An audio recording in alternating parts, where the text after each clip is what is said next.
So today we are looking at investment appraisal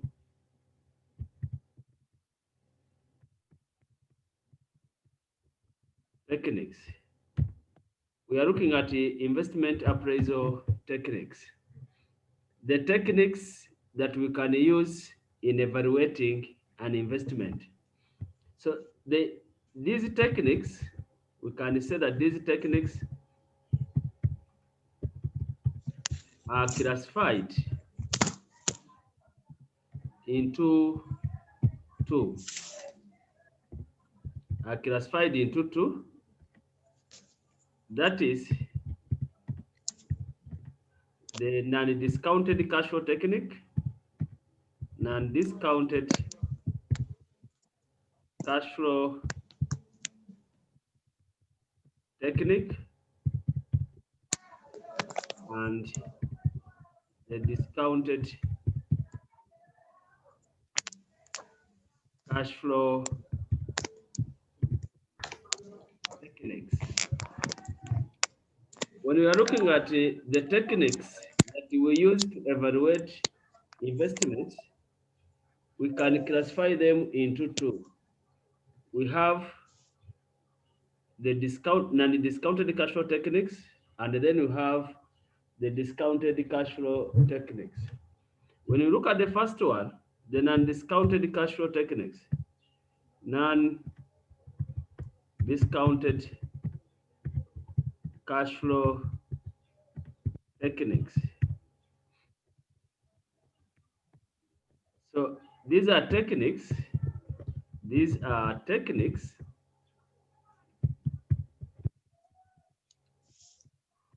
which do not consider the effect of time value of money. I think we know what is time value of money means, because that's what we discussed. They are techniques which don't consider the effect of time value of money. So these techniques, they include the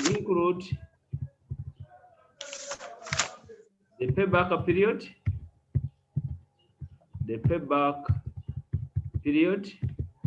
and the accounting rate of return.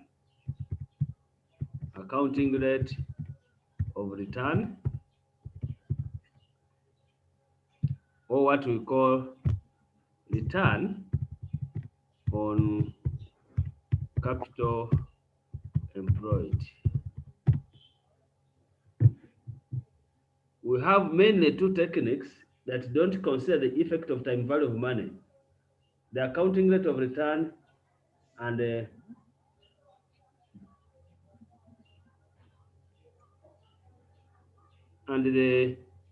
Bluetooth device is connected successfully. Model. Aux input model.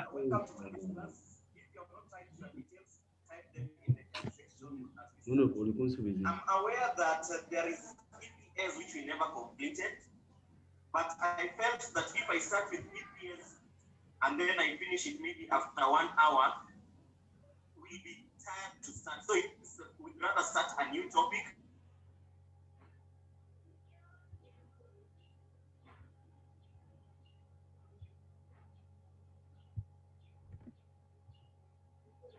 So let's look at the first technique, the payback period. The payback period is the period it takes the initial investment, so the cash inflows,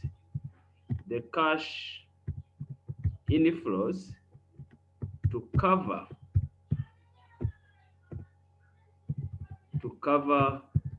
the initial investment.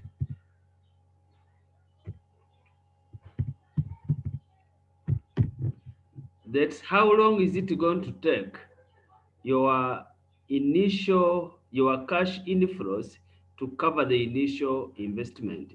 If the cash flows are constant, if you have constant cash flows,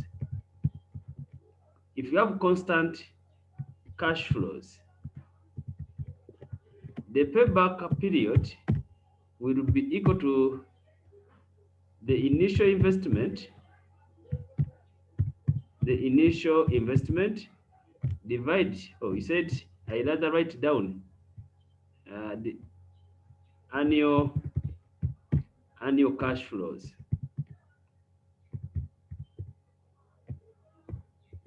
If you are having constant cash, the cash flows are constant, you have the same cash flows every year. To get the payback period, you get the initial investment divided by the annual cash flows. Let's say a simple example. Assume that the project requires 10 million.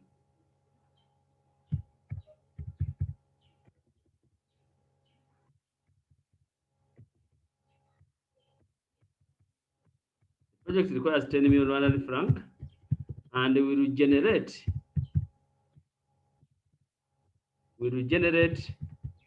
annual cash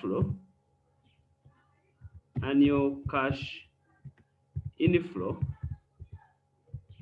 of 4 million each year. Then it required determine the payback period. So in this case, you see that you are going to have a constant cash flows every year. So in that case, it becomes simple for you to get the payback period. So the payback period will be equal to the 10 million divided by 4 million.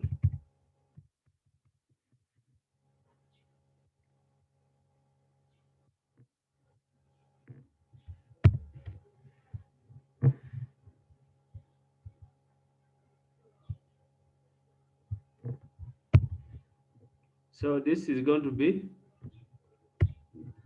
I'm getting this, 10 divided by 4. So it means the project is going to cover in 2.5 years. Yes, Datif? I'm asking in cash flows was 400,000, No, and in where comes 4 million. I think it is writing, but okay, thank you. okay. 4 million. 2.5 years. So that it means our project will recover in 2.5 years. So that is when you have constant cash flows. The cash flows are constant every year. Now, if you have non-constant cash flows,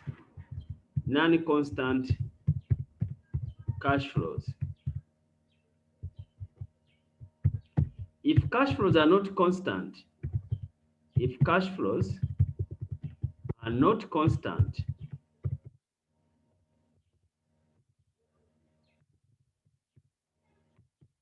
the payback period is determined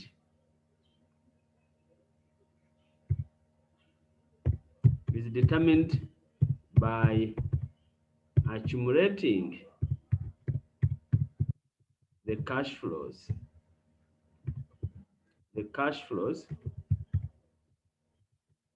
until the initial investment is covered.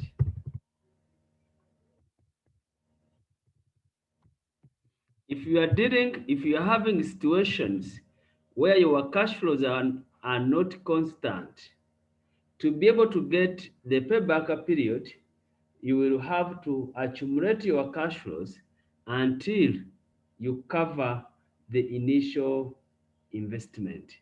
So we can look at a simple example. We can look at an example. Project A requires an initial investment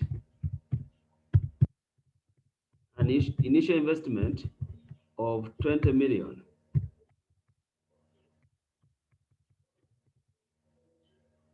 20 million Rwanda franc, and will generate the following cash inflows. We generate the following cash inflows. Number one,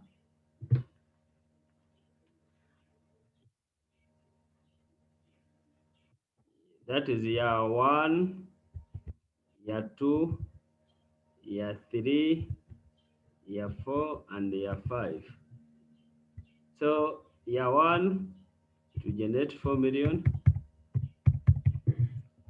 Year two will generate 6 million.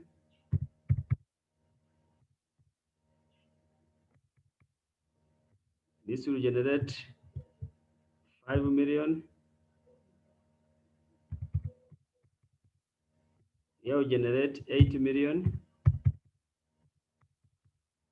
And we generate 4.5 million.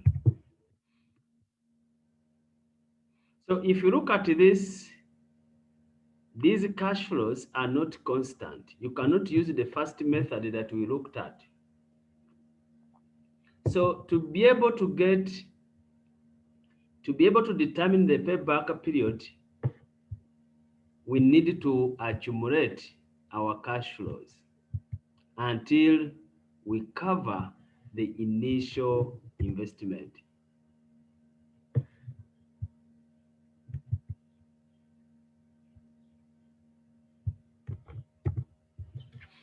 So this is my period. This is my period. This is my cash flows.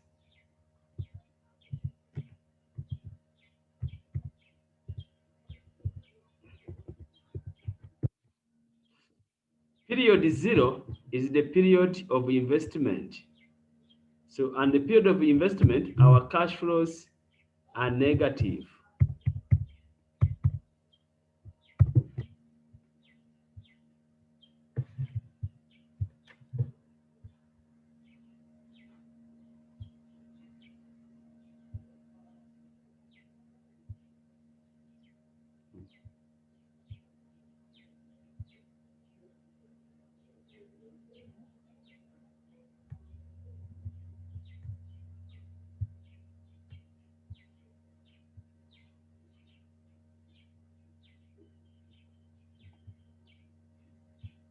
So what we do, we start by accumulating our cash flows. So we start with the initial investment here. Initial investment, we add the cash flows. We are adding the cash flows in year one. We get 16. 16, we add the cash flows in year two. We have 10. Here, we add the cash flows in year three. Here, we add the cash flows in year four. So if you look at this,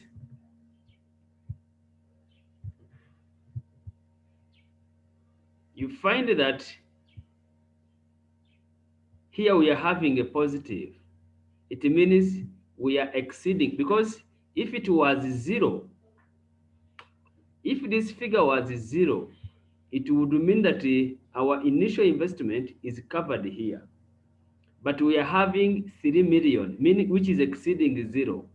So it means in year 4, we exceed the 20 million.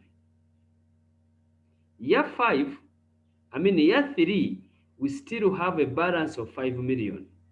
So it means the initial investment is covered between year 3 and year 4. Because here still have a balance of 5, here in year 4, we are exceeding the amount by 3 million. So we are covering the initial investment between year 3 and year 4. So from there, we can be able to get our payback period is going to be the 3 years plus the month. And how do you get this month? We get the proportionate of the money that was made in that period. So it will be the 5 million, which you still have as a balance, divided by 80 million. Then what we get times 12 to put into month. So I can just write it here. It's going to be this,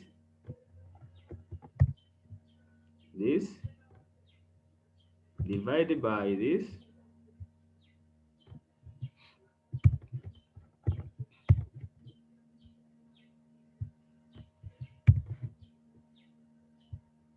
Then what I get, I multiply by 12 to put into month. So this means my payback period, the payback period will be 3 years and 7.5 months. That is going to be the payback period. The project will cover in 3 years and 7.3 months.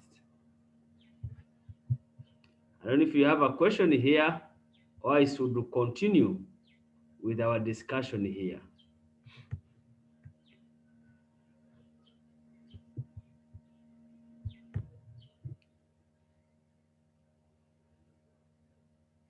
So let's move on. If you don't have a question, let's move on. How do we make a decision? Where do we make a decision using the payback period? Accept a project where the calculated payback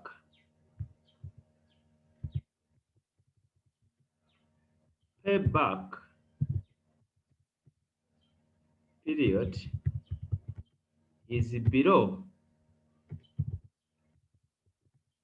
the target payback.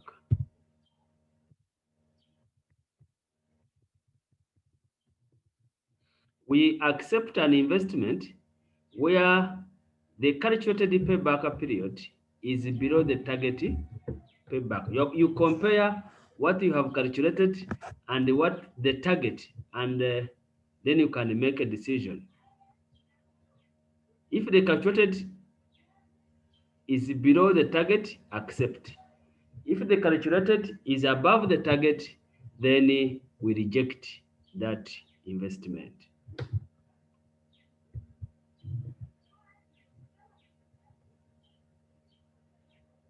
Let's briefly, I think we can mention at least 3 advantages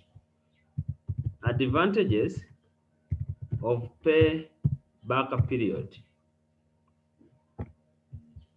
The first advantage, number 1, it is simple to calculate. Sorry. Yes, please. I'm wondering the 5 years. If the target it is. Hello? Yes.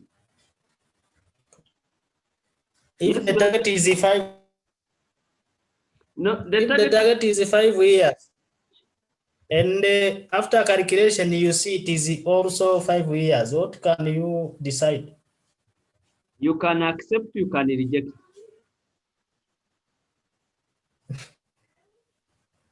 You can, because it is still what you want.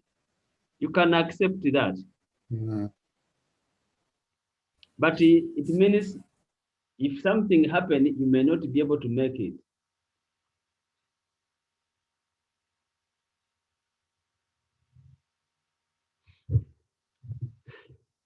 It is simple to calculate.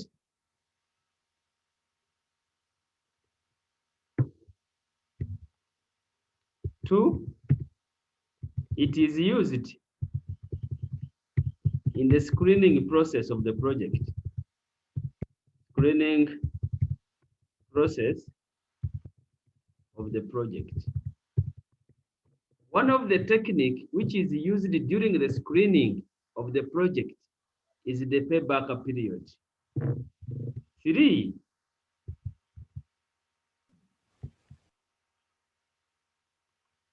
it uses cash flows rather than profits or accounting profits.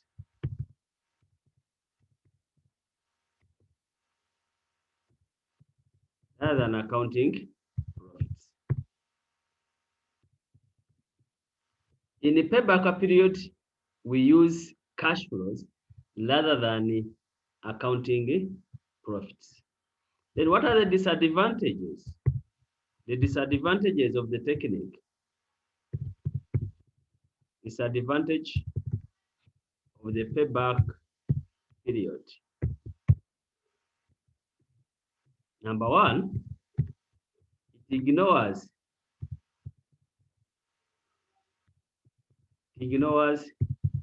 the time value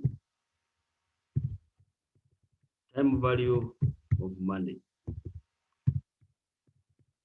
It ignores the effect of the time value of money. We don't look at the timing of the cash flows. We assume that the cash flows in year 5 are equal to the cash flows in year 1. So we don't look at the timing of the cash flow. Number two, cash flows beyond the payback period. Cash flows beyond the payback period are ignored.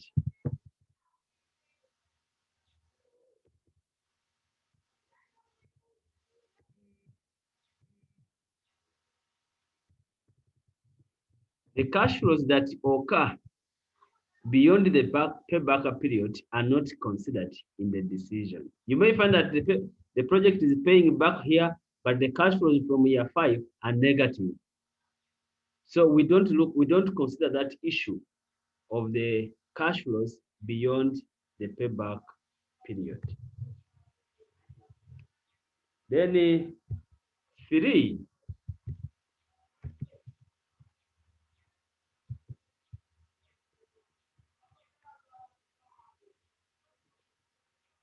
the target payback period. The target payback period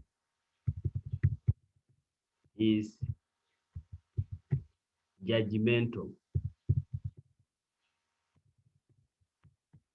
The target payback period is judgmental. There is no benchmark to determine the target. It is going to depend on manager's experience to determine the target payback period. So you may find that you may set a low target or you may set a higher target. So which is a weakness to the payback period. Although it has got this weakness, but in the practice, it is one of the most used technique in evaluating investment appraisals or investment project. So the next technique we are talking about here is the return on capital employed, or what we call, in bracket I can, is it Roche, or accounting rate of return, which we abbreviate as ARR. Accounting rate of return or return on capital employed. So if you look at the return on employed, return on capital employed, it measures the profit generated,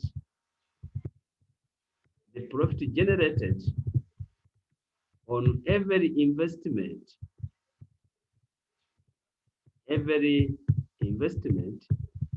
made in the asset.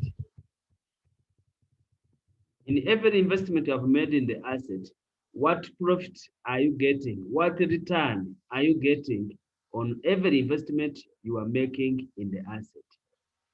So to get the return on capital employed,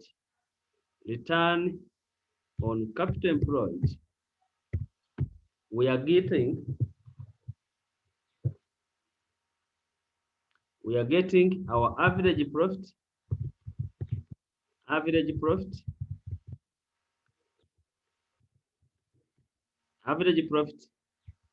we divide by average investment. We get the average profit, and then that average profit we divide it by the average investment. Then you can multiply by 100 to put into percentage. That's how you get the return on capital employed. So how do we, of course, to get the average profit, you know it. Average profit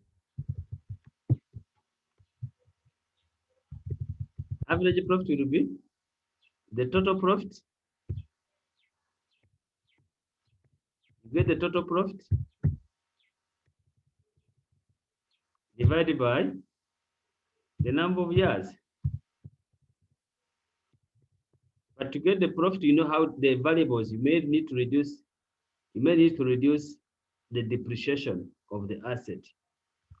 Now to get the average investment,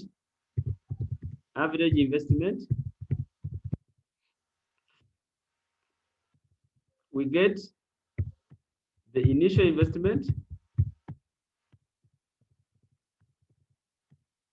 plus residual value divided by 2. Or you said I should write it down here. I divide by 2.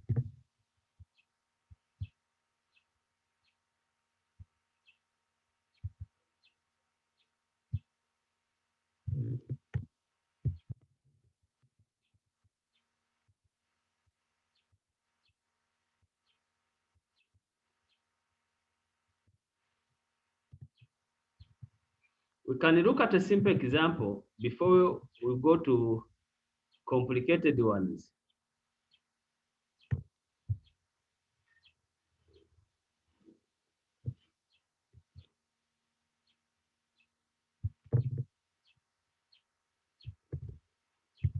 Company X is evaluating investment in a new machine.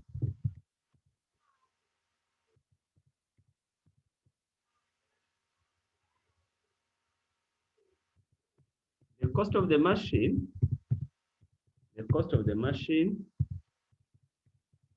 is 50 million, and we'll have residual.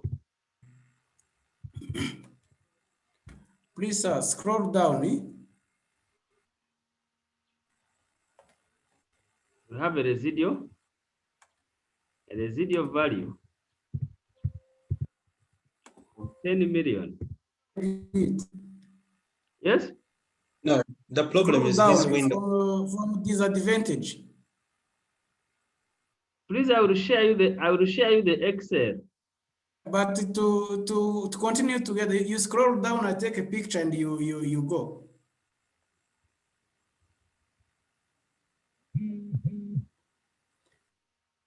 Yeah, there. Advantage only. Okay.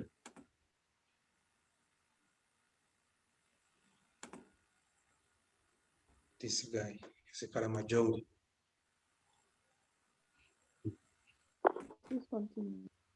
Yeah, got it. Okay. A residual value of 10 million at the end of 5 years. At the end of 5 years. Below are the detailed information about the project cash flows.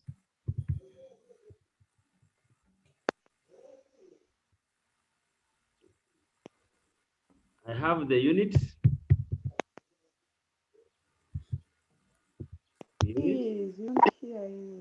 Oh, this is period. Period.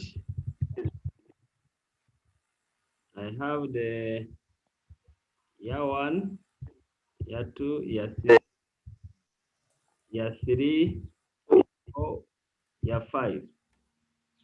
Here I'm having the units. Units. This is 100,000. 180,000. 250, please. 320 and the 400 units. Selling price.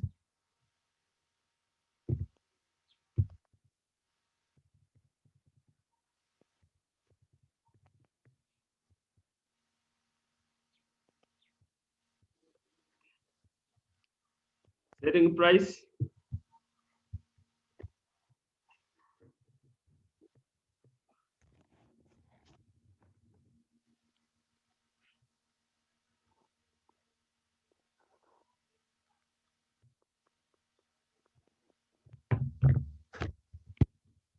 Selling price.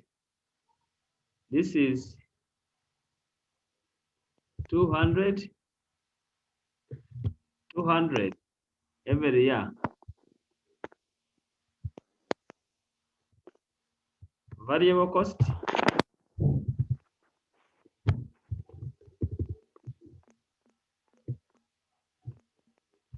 Variable cost per unit. Variable cost per unit. Even the selling price is per unit.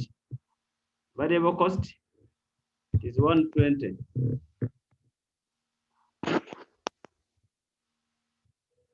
And the fixed production cost, that is not per unit. Fixed production cost.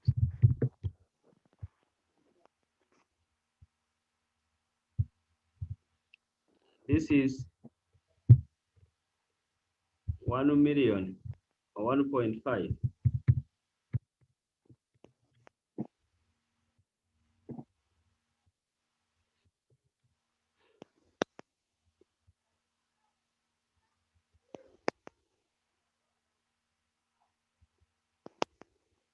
Required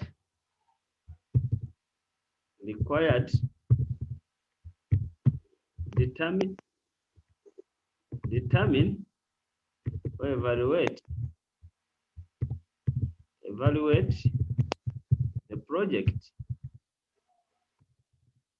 using backup period and return on, yes, director. Return on capital employed. Yes, sir. Yes. I wanted to ask, can variable costs be identical? Yes, yes. Yeah, it is they are identical. You calculate it per unit. Variable cost per unit. You calculate it, I think you know it in your management accounting. Assuming the target payback is 4 years and return on capital employed is 25%. So let's look at this. This simple example.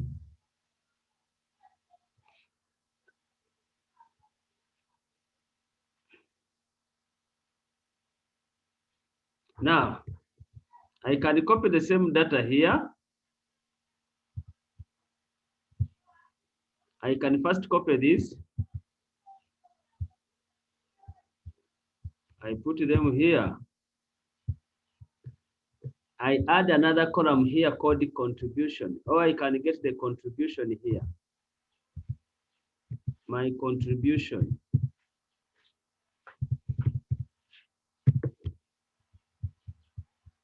How do I get the contribution? I'm not getting the contribution per unit. My contribution is going to be my selling price minus variable cost. Selling price minus variable cost. Then I multiply by the number of units. Hope we are there. I'm getting my selling price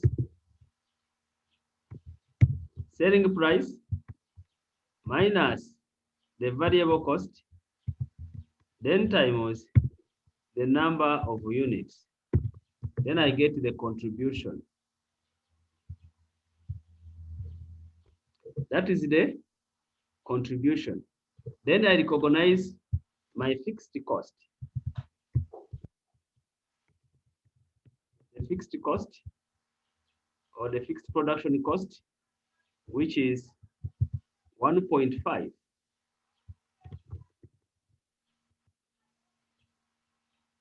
Then I get my cash flow or cash inflows.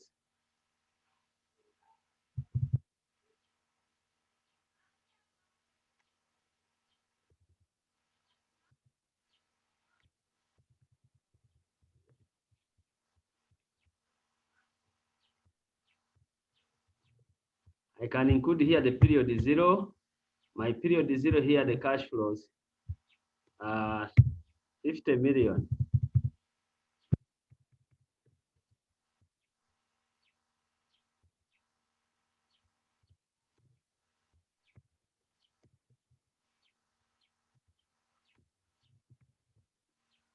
So I'm going to get my cash flows, I'm going to get my contribution, which is going to be the profit minus the fixed production cost.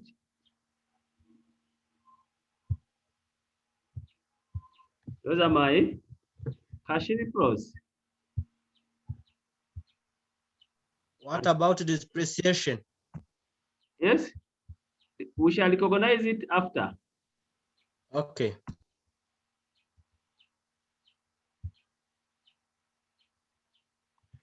Now, since I have my cash flows, I can go now for my payback period. I can copy this. This is what I want to get my payback period. Oh, I need to copy values.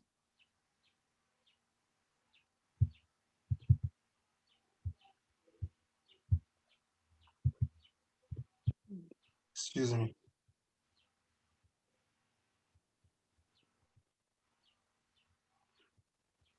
Excuse. Yes, please. How did you get these cash flows? I'm getting my contribution minus the fixed cost. Okay, Yes. good.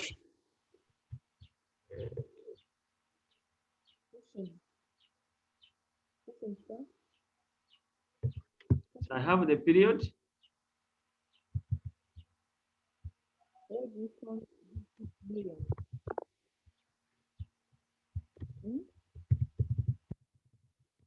Now we are looking for the payback period. That's the first part of the question. Payback period. So we are going to accumulate. This is my accumulated cash flows.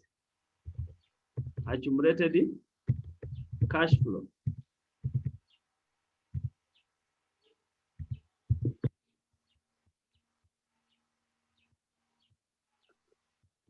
So as we said, we begin with our initial investment. Initial investment, we add the cash flows in year one. We add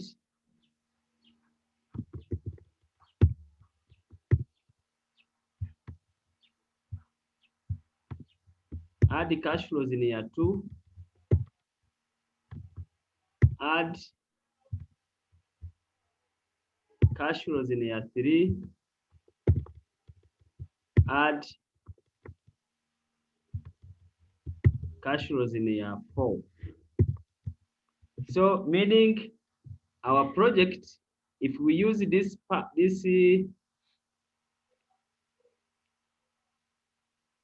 if we use the payback period, the project is covering between year 3 and year 4. So we can say our payback period is going to be equal to 3 years plus what we said, how many months will be. I think you know how we calculate the months. We get the balance to cover the initial investment divided by the money that we want to cover the initial investment.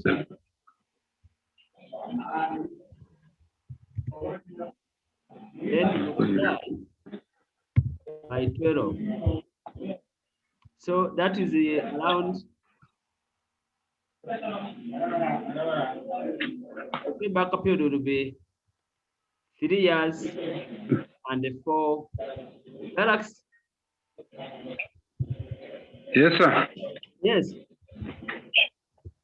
What is the ACC in full? This is accumulated cash flow. ACC cash flow. Accumulated cash flow. Sorry? Accumulated. Okay, thank you. Thank you, sir. Okay. So this is the payback period. 3 years and 4 months. What is the target? The question. The target is 4 years. So it means we should accept the investment. Let me first do this, then I go to the message I'm seeing in the chat room. Let me first finish this part, then I can answer the message in the chat room.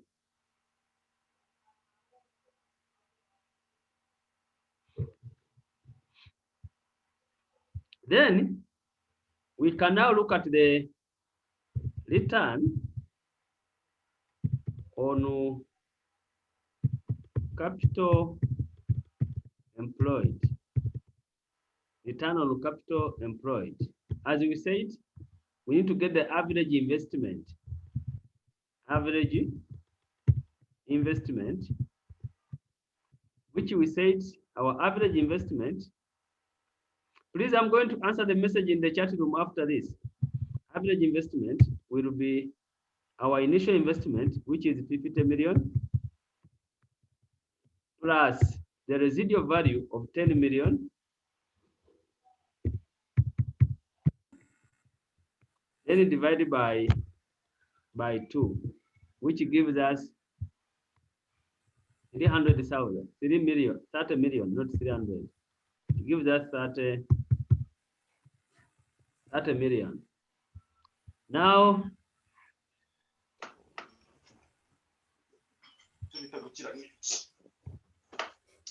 Then we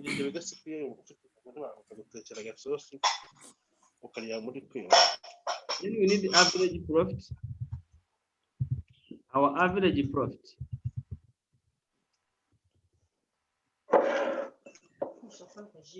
Which will be our total profit minus depreciation divided by the number of years.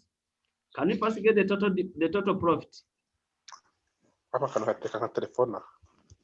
Sorry, lecture. Yes, please. I don't know if you found where you found it does amount of payback period equal to minus 3.79567. If it's the number of get the balance to cover the initial investment in year 3. Is it okay? Because we said yes, we are covering between year 3 and year 4.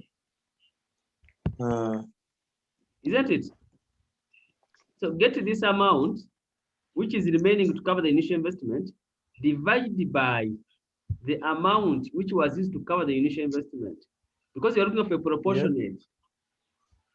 Yeah. You get it? Yes, I'm getting. Thank you very much.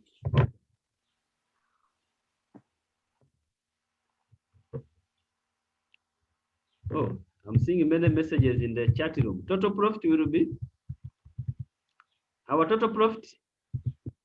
We are adding this cash flow from year 1 to year 5. It gives us the total profit. This one. Oh, I need to sum. Sum.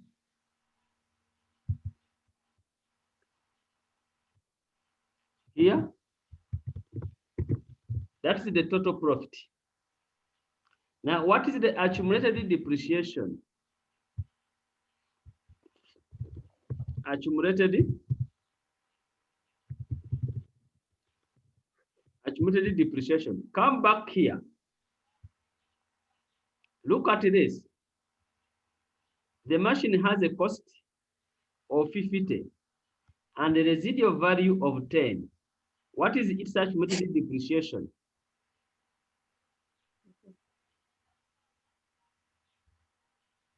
Accumulated is 40 million. It's going to be 40 million. We are getting 50 minus the residual of 40 million.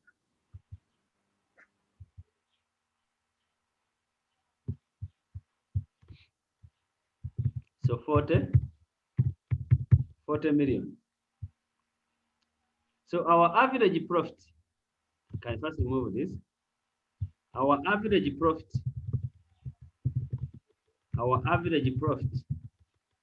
will be equal to 99,250 minus our accumulated of 40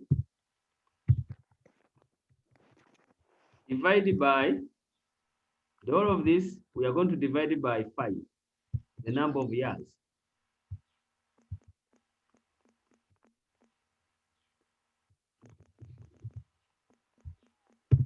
Oh.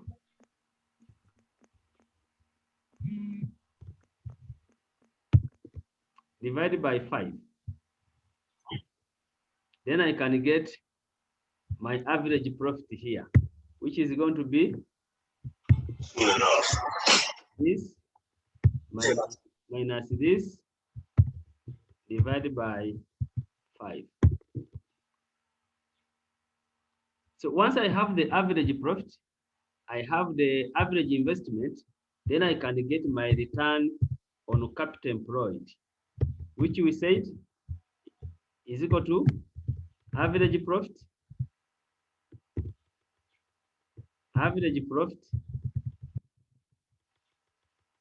divided by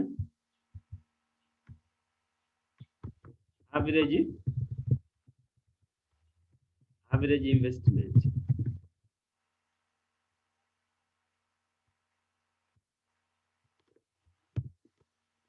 Then times 100. So it means I'm getting my average profit, which is this, divided by average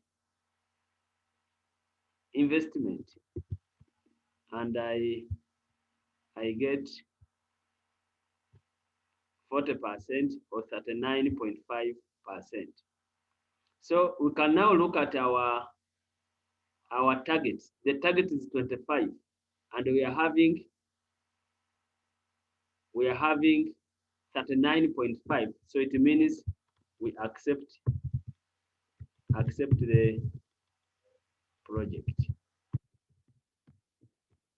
Now I want to check the message because I'm seeing I'm having 18 in the chat room. I want to see the questions I have in the chat room before I continue with other things.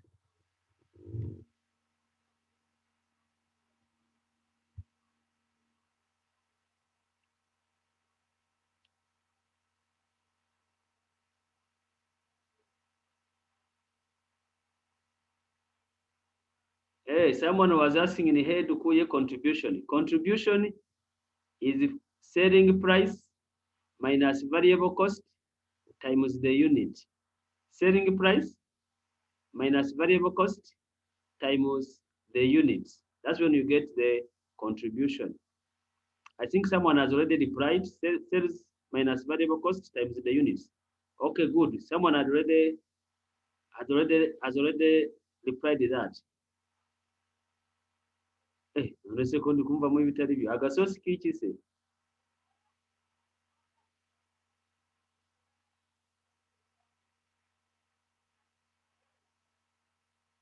Total profit is equal to the total cash flow. Yes.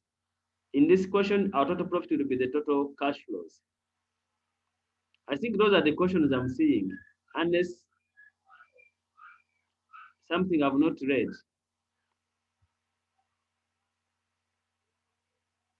So can you allow me to take a record? I need your permission. But I'm recording the video already. Please, don't worry. It's already recorded.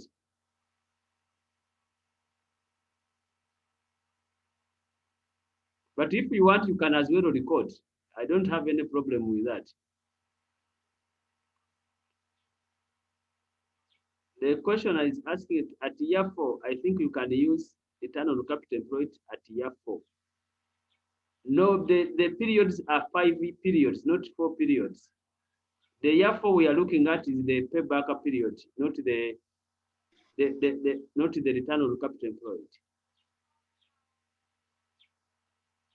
So someone suppose that you have a markup. If you have a markup, of course you would have been given the cost, just calculate the profit using the markup. On calculated depreciation, why didn't you divide with the number of years, sir? It is similar. It is similar. If I get, it's going to be the same. If I get depreciation divided by 5, if we expand this, those who know mathematics, it's the same as getting this divided by 5, this one divided by 5. It is the same thing. It has no difference in that. You can get accumulated divided by 5, even profit divided by 5, but it's the same as getting profit minus depreciation or divided by 5. I think you know lowest common multiples in mathematics. I think I remember those primary things. The LCM.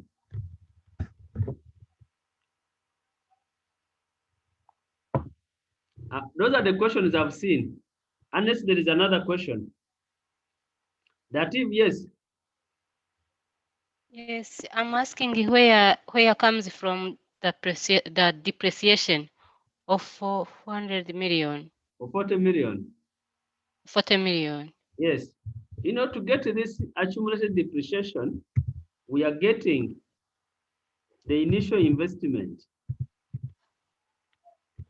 Initial investment minus the residual value.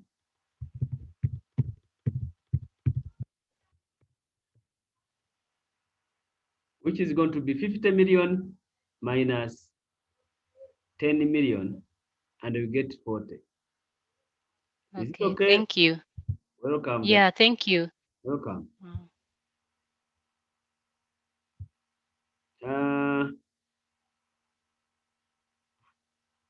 Total profit, we just added from year 1 to year 5.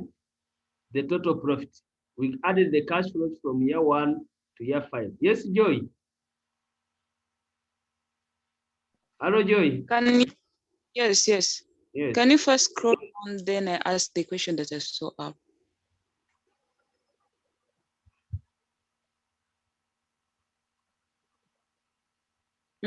Wait. Yeah. Wait. Yes. Here on investment, average investment. Where have you got these two that you divided to? These two. Two, because we are looking at average. Of course, average is 2 because we are looking at 2 items. Okay. Yes. Thank you. Welcome.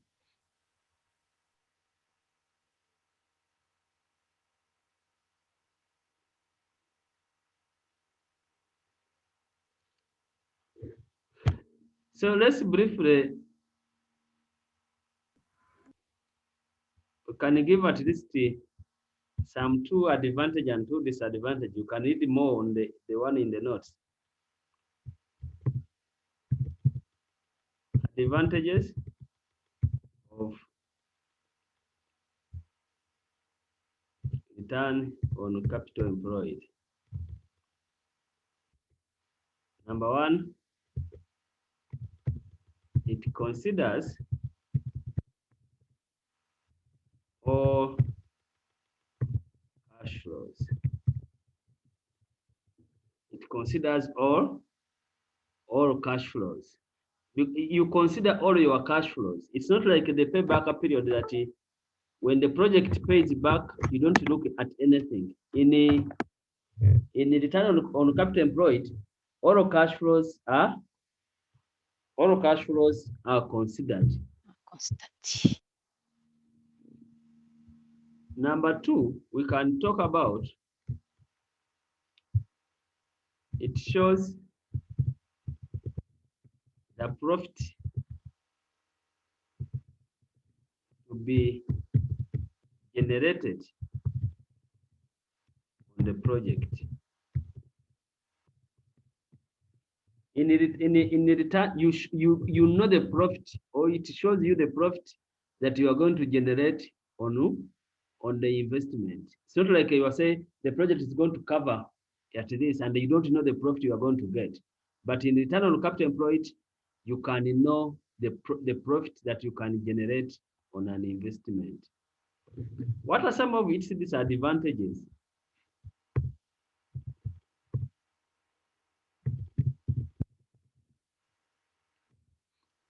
Disadvantage number 1, it uses accounting profit, not cash flows. The return on capital employed uses accounting profit. And we know the disadvantage of accounting profit.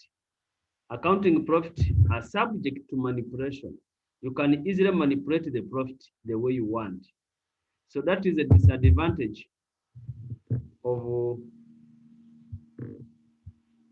this. Like the target is also, the target return on capital employed is judgmental.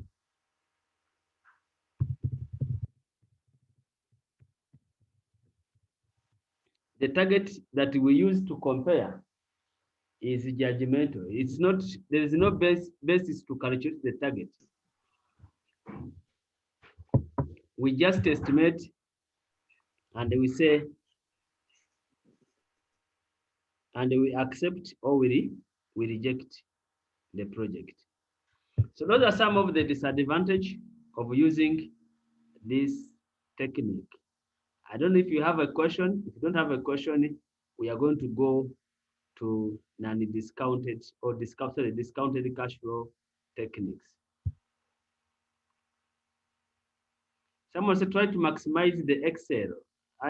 How do you want me to maximize it?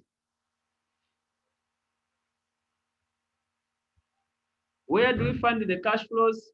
The cash flows, we found them by getting our contribution minus the fixed production cost. Here, we got the contribution here minus our fixed production cost Then we go to the cash flow, which are the same as the profit. The cash flows in this case are same as the profit.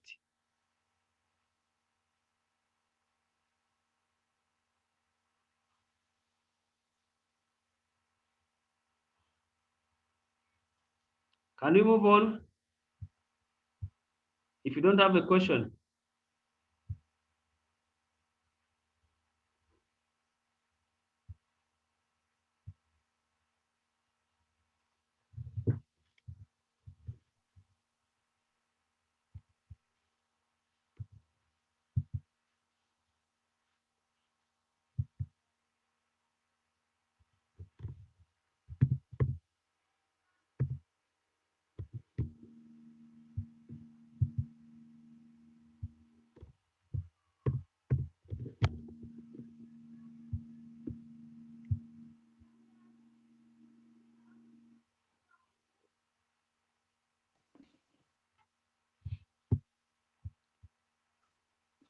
Can you please go back to the disadvantages of ROIs? Okay. Thank you.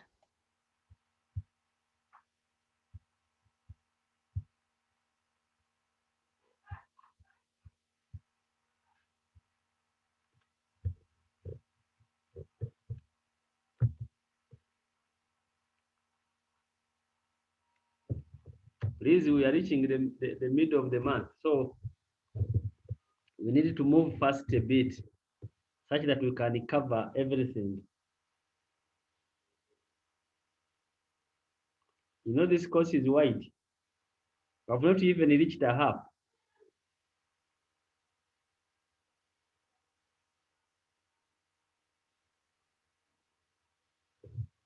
Thank you. I finished.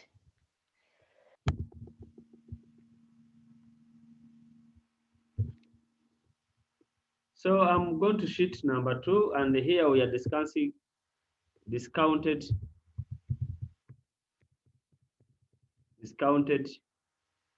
cash flow techniques.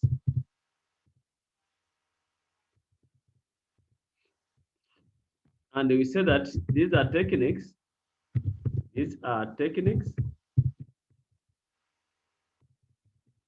which considers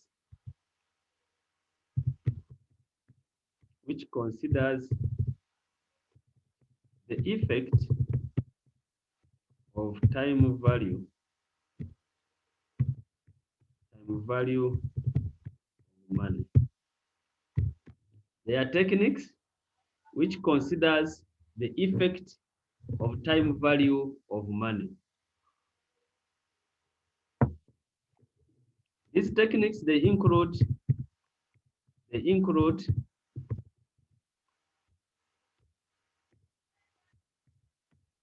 net present value,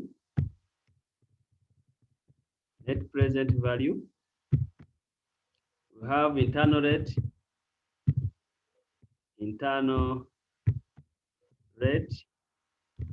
of return, and profitability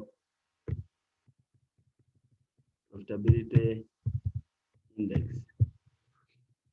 These are the main 3 techniques which consider the effect of time value of money.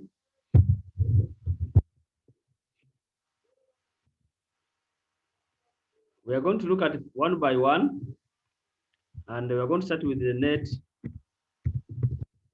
present value.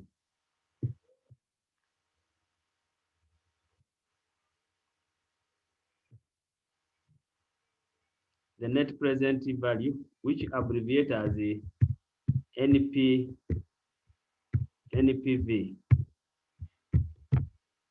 So by definition, the net present value is the summation of the present value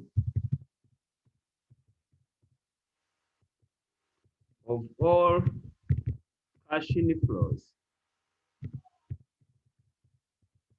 less the initial investment.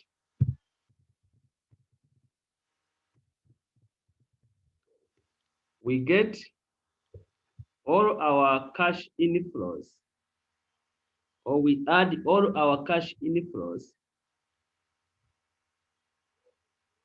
the present value of all our cash inflows, then we subtract the initial investment to get the net present value. So how do we get the net present value? The net present value will be equal to the cash flows in period 1. You know, you don't want this, but this one is the simplest way to write. Cash flows in period 1 divided by 1 plus R power 1 plus cash flows in period 2 divided by 1 plus R power, oh, I didn't put power, power 2, this is the power, power 1 plus up to cash flows in the period N divided by So is it NPN or NPV? NPV divided by 1 plus R power N. That is how we get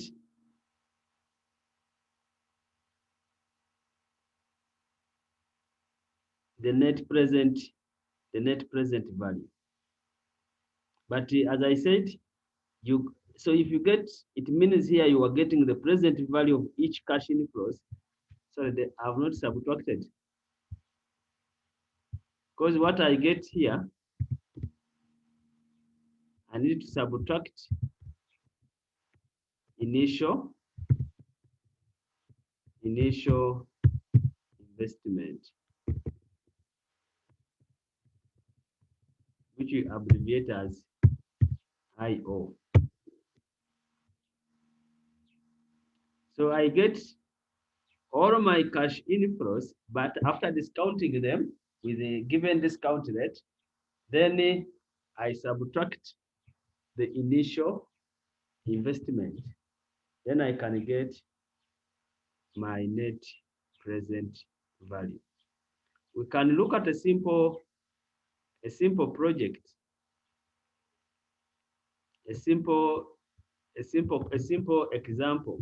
Maybe we can copy one of the example here that we did. The first one. The first example we did was this. Let's copy this one.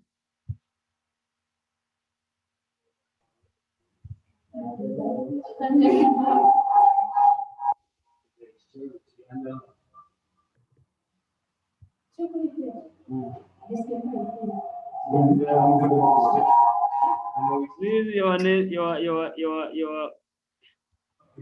what have I done?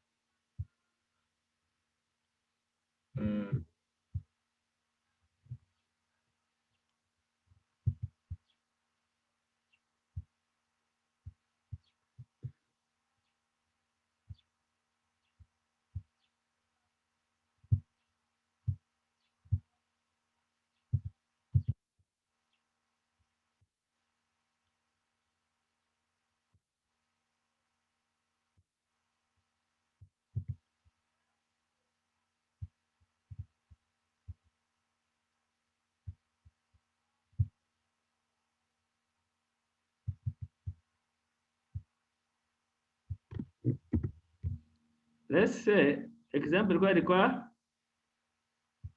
a project requires an initial investment of 5 million.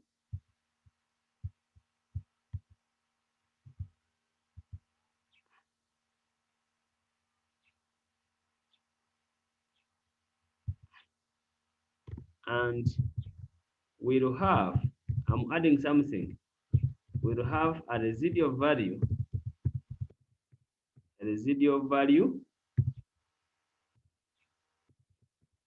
of 5 million.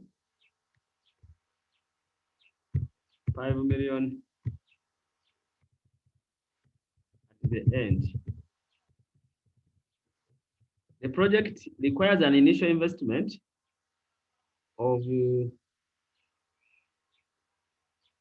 20 million, and it will have a residual value of 5 million at the end of year 5.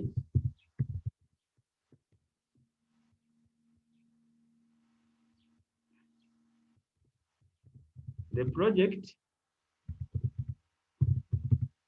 will generate the cash inflows below.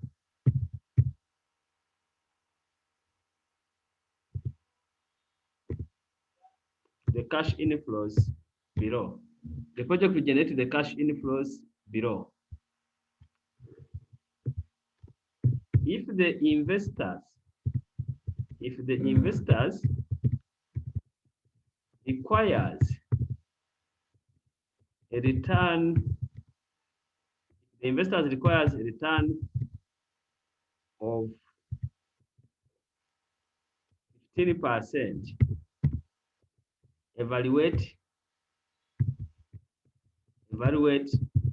the project using the NPV. This is the simple one that we are having. Maybe after that we shall look at complicated ones. Let's first begin with this appetite to give us the appetite.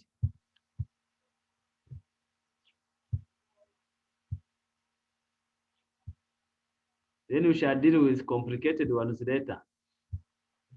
Now, we have seen how to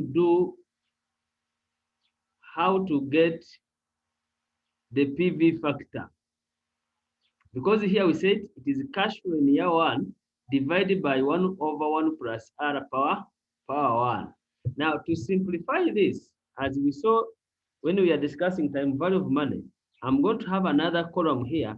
I call it my PV, my present value factor, which in this case is 15%. And how do I get this present value factor? If you have a financial table, you read. If you don't have financial tables, you have to use your calculator. I would, for me, advise to learn more on how to use a calculator than how to use a financial table. Because sometime in the exam, you are not given the financial tables. So you have to use your calculator. So how do I get this? From this, it is the present value, 1 over 1 plus R power n. That's how I get my present value factor. So in this case, I will just get 1. Excuse me, sir. Yes, please. Where are you getting these figures from 4 million to 4,500,000 down these are estimations. Okay. Yes. I've copied the first example we did.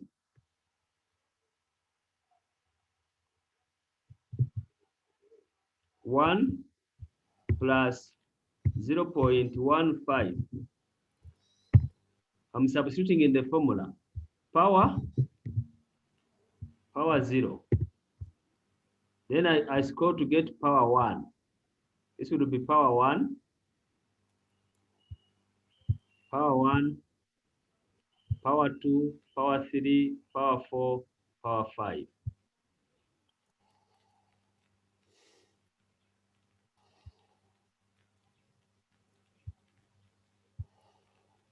I have my present value factor. Now I have here my next column. I call it the present value. That is my present value. How do I get the present value? I get my PV factor times my cash flows. I do the same for all other years. Now after that, I add all my cash flows, or I can add my cash inflows minus this. But I can still, if you are using a calculator, I don't know what is easier for you. For me, since I'm using Excel, I just add everything here. Then I get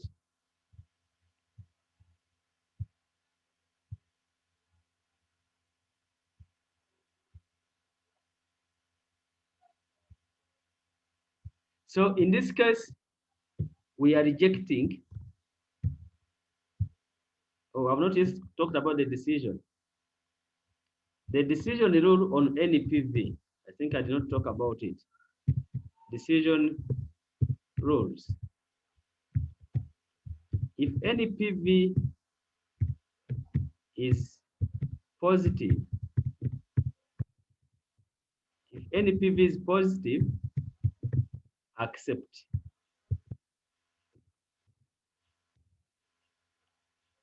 If any PV is negative, reject.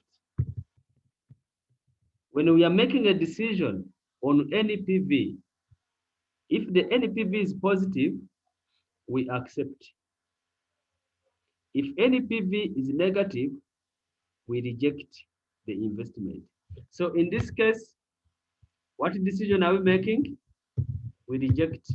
We reject the project. Reject the project.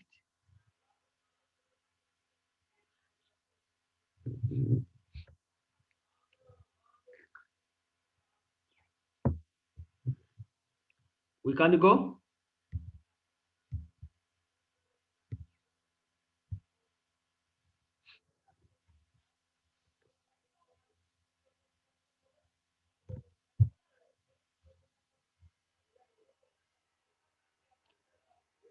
The next technique is the internal rate of return. Internal rate of return. We need to finish this before the small break, such that after the break, we just look at other parts of project appraisal. Internal rate of return. Internal rate of return. Now, when it comes to internal rate of return, we say is the rate at which the NPV is the rate at which the NPV is equal to 0. The rate at which NPV is equal to 0. That is the internal rate of return. Now,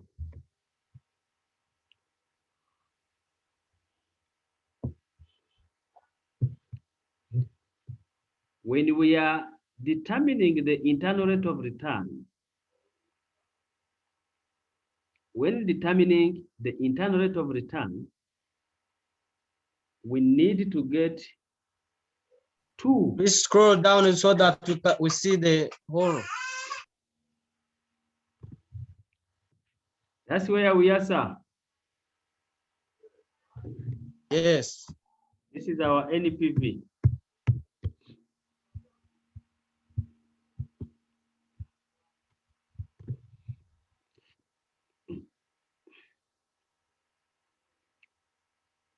We are saying the internal rate of return is the rate at which NPV is equal to 0. Now, to be able to get an internal rate of return, we use what we call a try and error. We shall need two Because if you look in your number line, you want a rate that is going to give NP is equal to 0. 0 is between a positive and a negative. Negative. So it means to be able to get an internal rate of return, you will need a rate that gives a negative NPV and a rate that gives a positive NPV. A rate at which NPV is equal to 0 means what? It means that the cash flows equals the investment. The initial investment, that's what it means.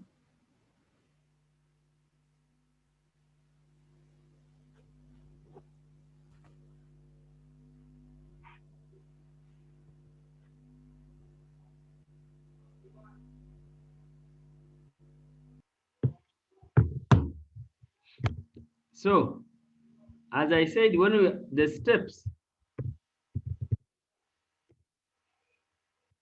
steps in IRR,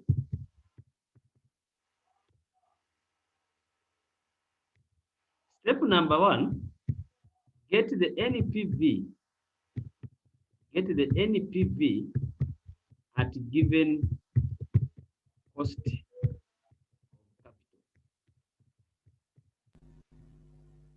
The step number 1 is to get the NPV at the given cost of capital.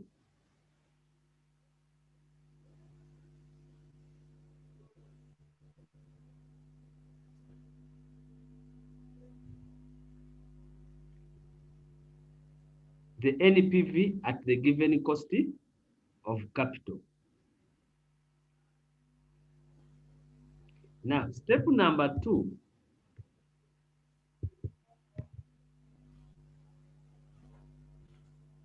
if the NPV at given cost of capital,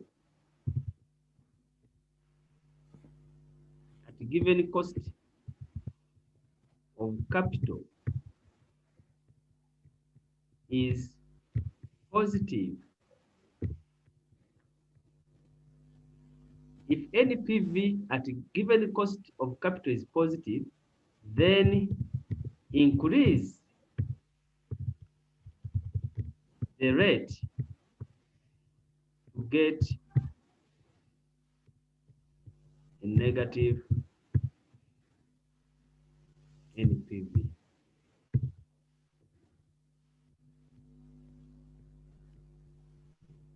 Otherwise, reduce to get positive NPV.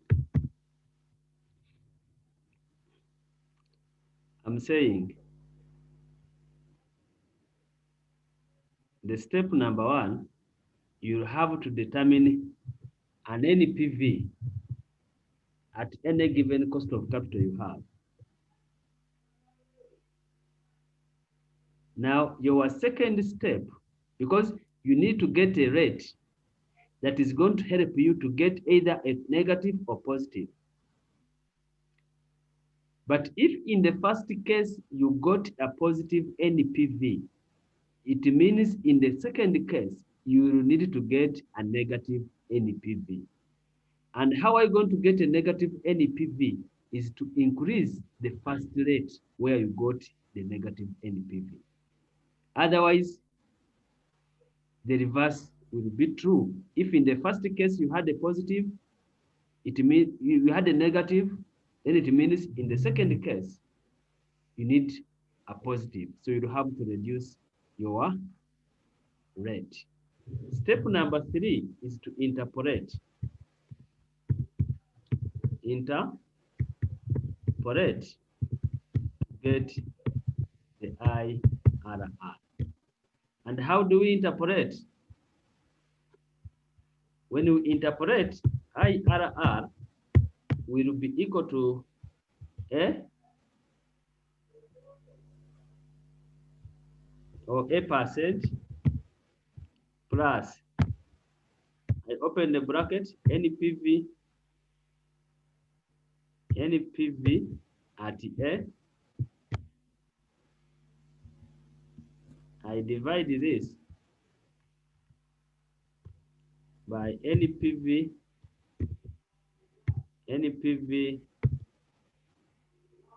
at A minus any PV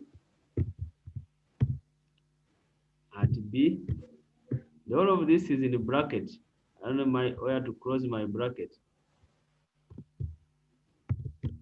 All of this one is in the same bracket. I don't know the bracket I should have used.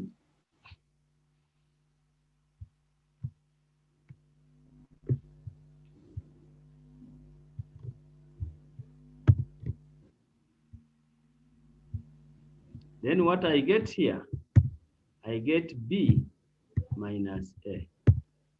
Of course, B percent. Where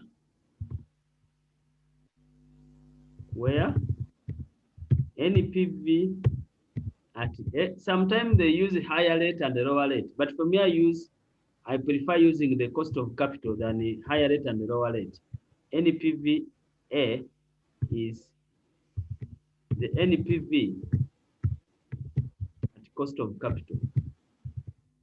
I don't prefer using the higher rate and the lower rate at cost of capital.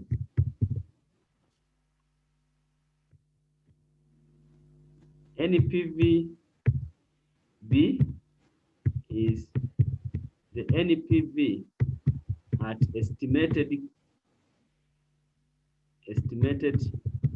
cost of capital or estimated rate. I should use those words. A is the cost of capital.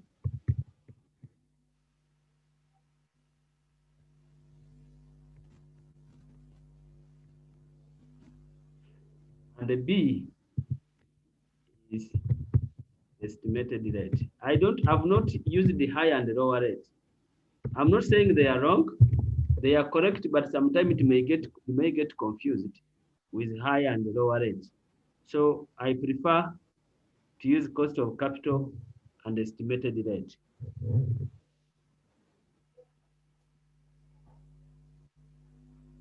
So that is how we can be able to get the IRR.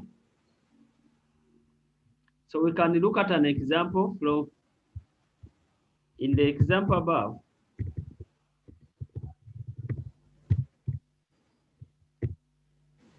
In the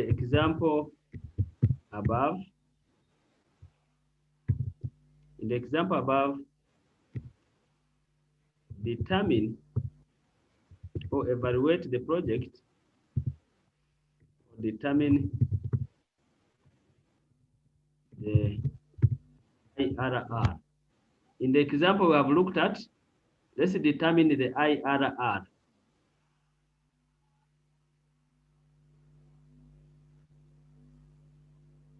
So we can copy our data. I copy this.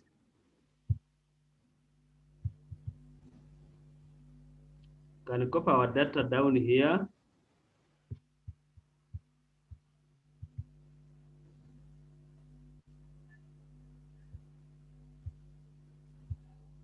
I've copied the data. Now look at this.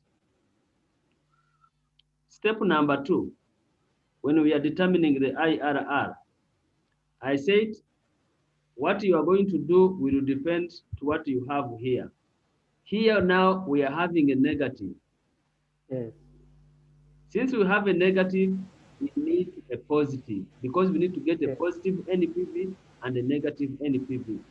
This rate was how much? Was 15. It was 15%. So to get a positive, we need to decrease now our rate. I'm going to use 8%. I'm going to use a PV factor of 8%. So it is here the same, 1 divided by 1 plus R, which R is 0.08.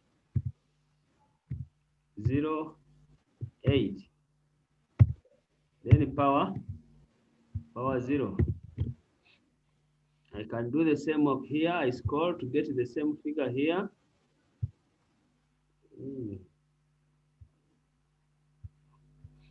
Then I can get my present value. My present value.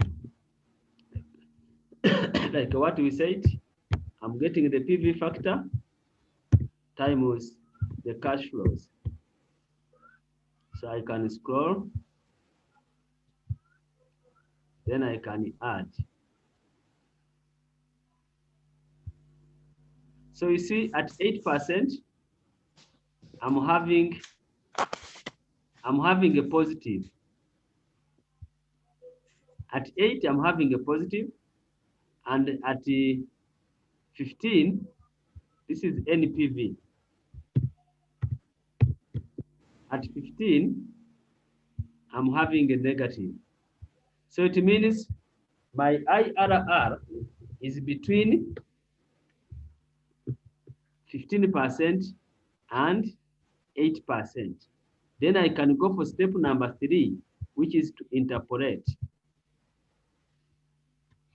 I'm interpolating using this formula we have talked about.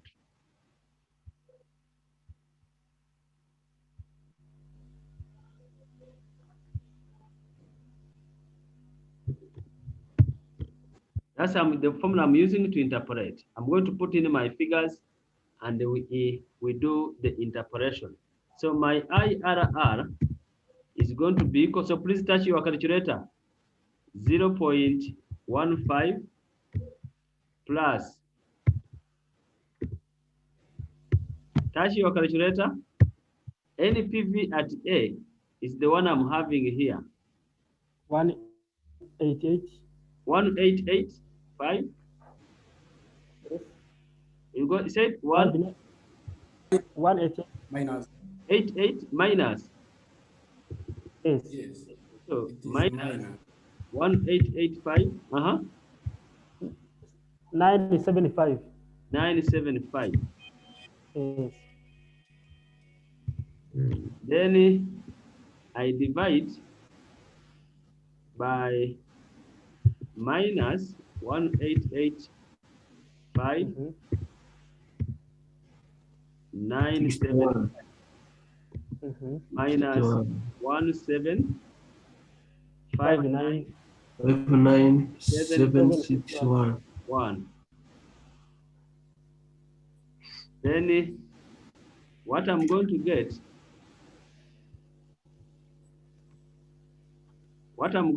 here, I multiply by 0.8, sorry, 0.08. I'm not using the higher and the lower rate. I'm using the cost of capital. Yes. And minus 0.15.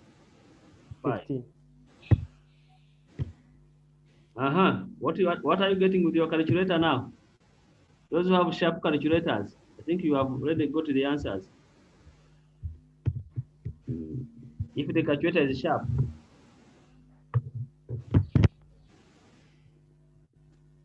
You start with the one down, isn't it? 188,597 plus 175,961. Get the reciprocal times 188,597 times open bracket 0.08 minus 0.15 close bracket plus 0.15. 11.4 IRR. I don't know if you are getting the same answer. 11.4.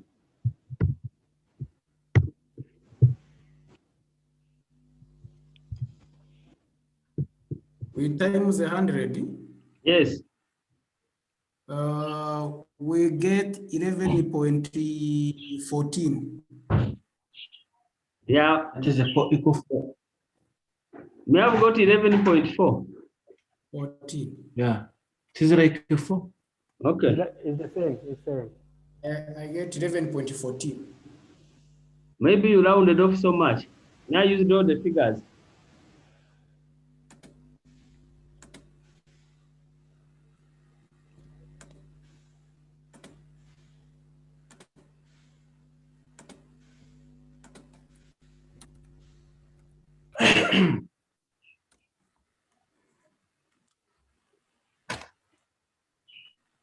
$11.37. Okay.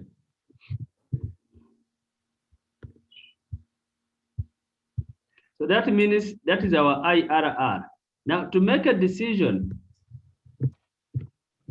the decision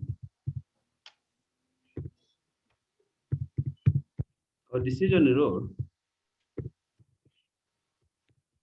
accept the project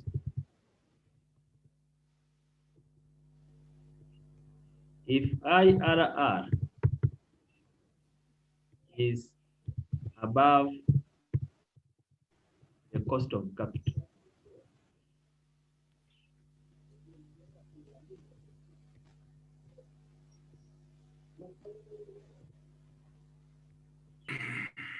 Otherwise, reject. We accept the project if IRR is above the cost of capital. Otherwise, we reject. We reject the investment.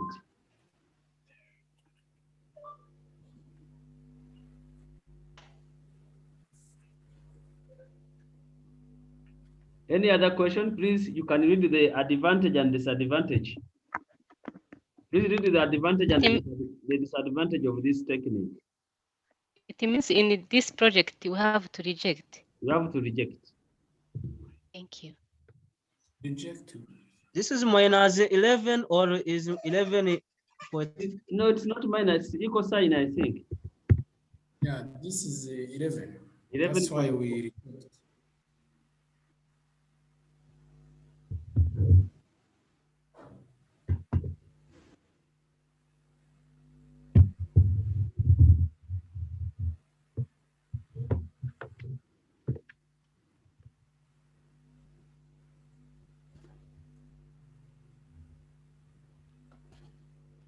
So let me see the question in the chat room. It is raining. Where is it raining? Decision is not understandable. To make a decision, I said you compare your IRR and the cost of capital. So in this question, our cost of capital is 15%, and the IRR we have got is 11.4. So if IRR is below the cost of capital, then we reject. If IRR is above the cost of capital, then we can accept. There you confused. It is not what is written there. Accept the project if IRR is above the cost of capital. Check here, because the question is here. Our cost of capital is 15. That's the one we talked. The quantity of the investors, the return the investors require, not 8. 8 is what we have estimated. The cost of capital, I will say. Yeah.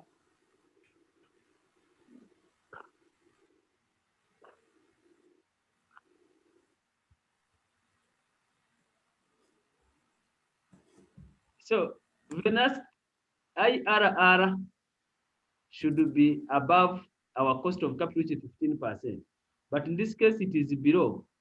So we are rejecting because it is below. Someone is telling me to clarify more. That is Osengiman, to clarify the interpolation if cost of capital is No, not cost of any PV, not cost of capital. Look at it. What I wrote, the step.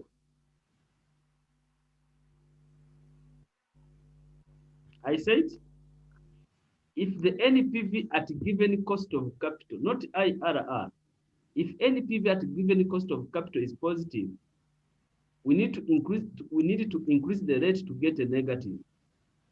But if NPV at given cost of capital is negative, it means we have to reduce the rate to get a positive. So like what we have done here, our NPV was negative. So, and it means we needed to get a positive NPV to be able to interpolate. And how do you get a positive? To get a positive, we needed to reduce our cost of capital in order to get a positive.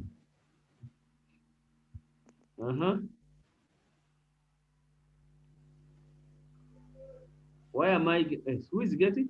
Why are you taking lower rate minus higher rate instead of higher rate minus lower rate? Please, there is the law, it's not only one road to Rome. There are very many roads that reaching Rome. If you use the higher rate and the lower rate and you manage to play with your sign, it is okay, you get the same answer. I've told you for me what I prefer as me.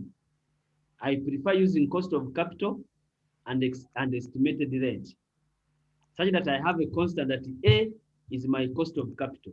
That one is okay, rather than using higher rate and lower rate.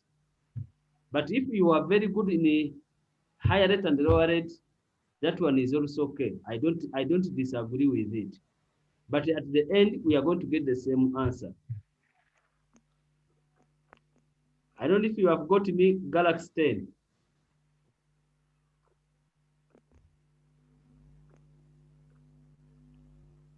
Suppose the estimated rate is 10. Can you show us if the answer is the same? Then it means requiring to repeat the same. But you are going to get the same answer.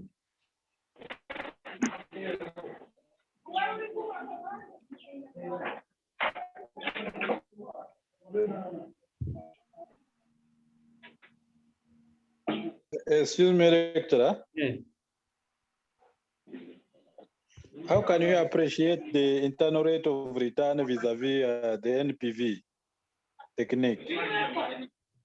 Of course, automatically, if NPV is negative, even the internal rate of return will be lower the cost of capital. Automatically, if NPV is negative, internal rate of return will be below the cost of capital. If NPV is positive, above.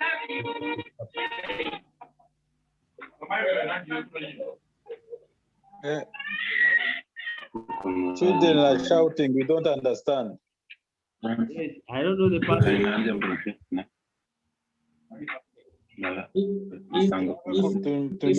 People use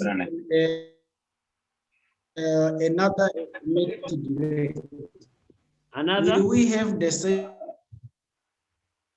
Come again, lecturer. rate, estimated rate? Come again. Not 8. Not 8. We use, yes. For me, I would say yes.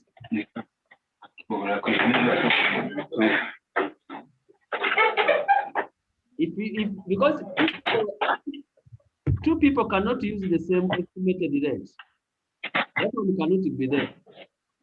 Some will use 10, others are going to use 5, others are going to use 7, but the answer will be at the end, it should be the same. Yes, Gaspar. Yes, is in addition that is the simple that to take the below rate of the number of cost of capital. You can see all the response of a positive response. Just to take the low rate of the loss of cost of capital. Yes. It's simple for that. Okay.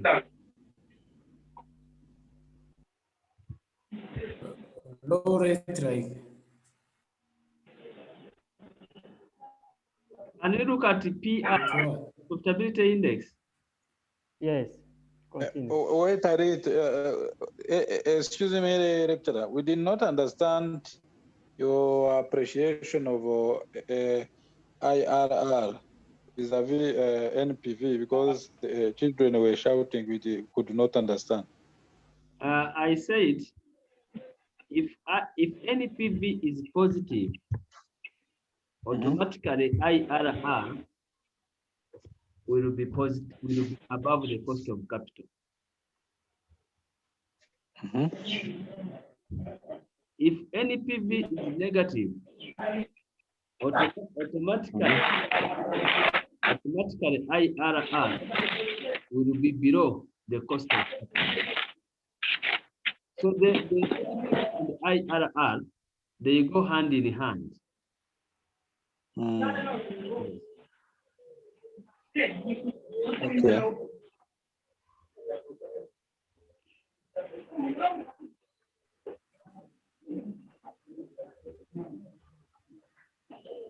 Can we move on? We need to finish this course. This chapter, we need to finish it this weekend. If we meet Thursday, it will be a day for past paper only.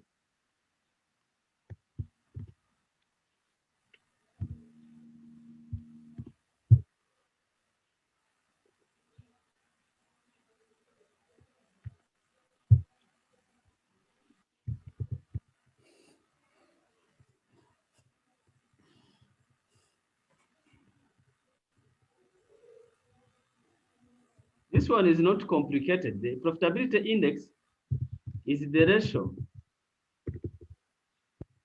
Is the ratio of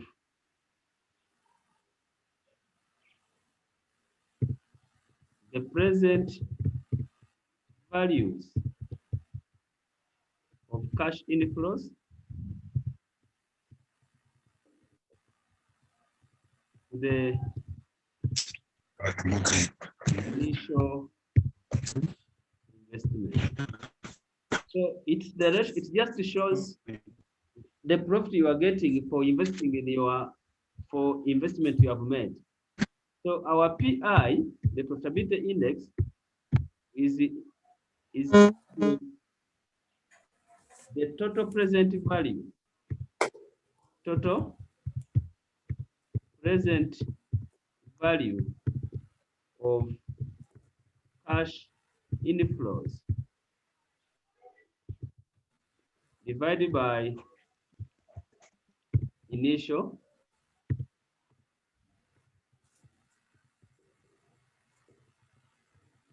investment. You are getting the total present value of the cash inflows divided by the initial investment, then you can get the profitability index.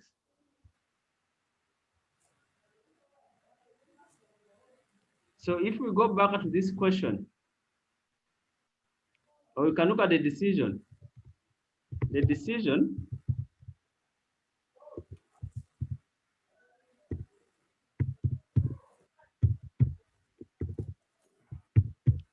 accept the project if NPV, sorry, if PI is above 1, otherwise reject. We are saying when we are making a decision on profitability index, we accept a project if our profitability index is above 1. Otherwise, we'll have to reject an investment. Cash tukazigabanya na initial investment aho kugira ngo So, if you come to the first example, I can get my total present value. Our total our total present value. Is it the first one? This is not the first. I think it is here. Even there. Our total present value, of course, I just add them. These cash inflows for the 5 years. I get the total present value. My initial investment is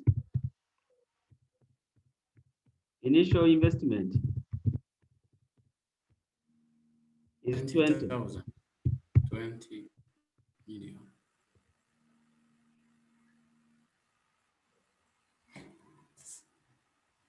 Oh, I think we should leave this one in the, because we forgot this item in the oh.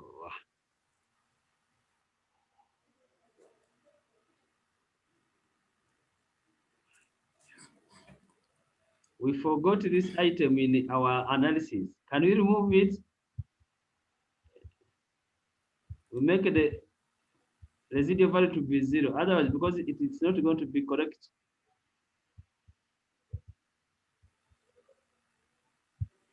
Let's make this one to be 0. Otherwise, the answer will not be correct. So my PI, as we said, we are getting the present value of the cash inflows divided by initial investment. So we are getting 0.91. So we reject, since it is below 1. We reject the investment. We reject the investment.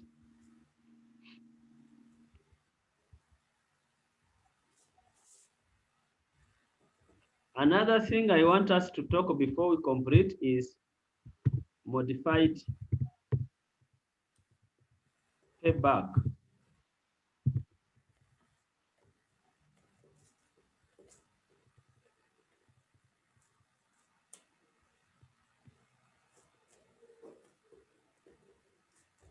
In a modified payback period, remember when we are looking at the disadvantage, when we look at, yes. Scroll above on PI. Where we calculated? Yeah. Please, I'm going to share this Excel with you. Yes, I'm wondering if the rounding is not allowed. Which one? 0.91. No, because we said we accept if the PI is above 1.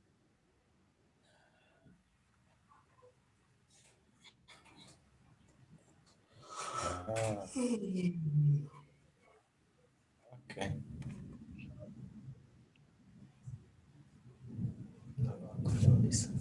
Okay, sir. Better to put those letters for PY under the item of PY. This To value. avoid the confusion. Yes, Okay, those letters. I copy them. Yes. Yes, you copy them and put them to under PI.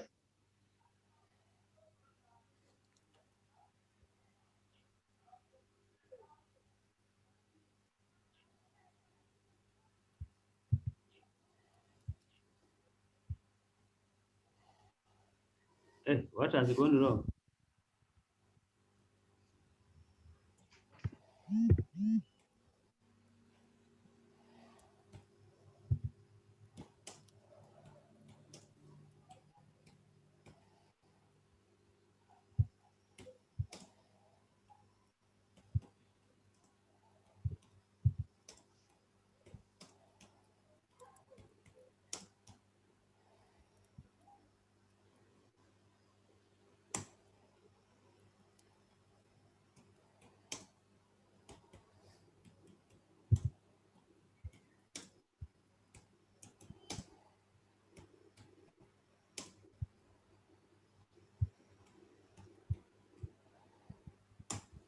Okay.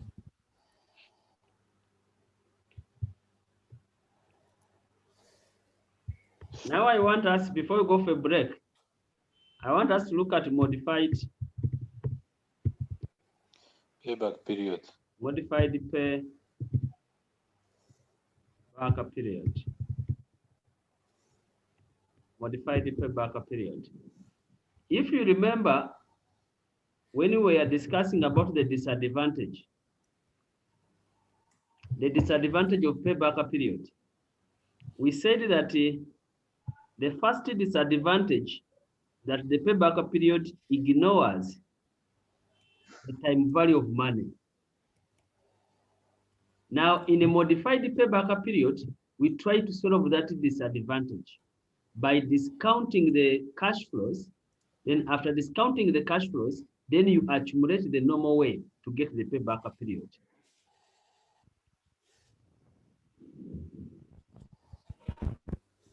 So here, the cash flows are discounted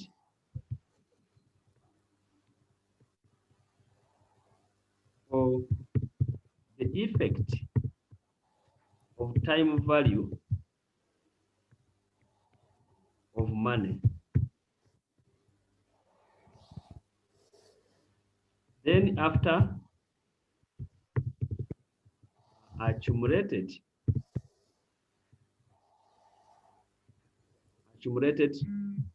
to determine the payback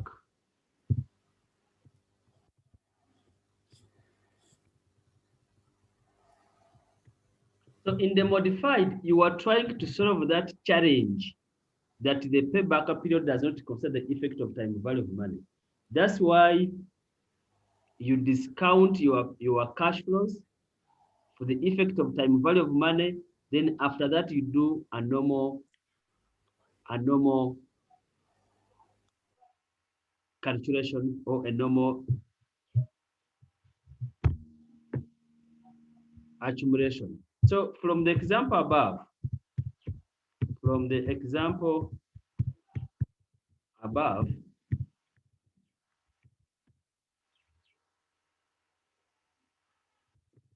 determine the modified payback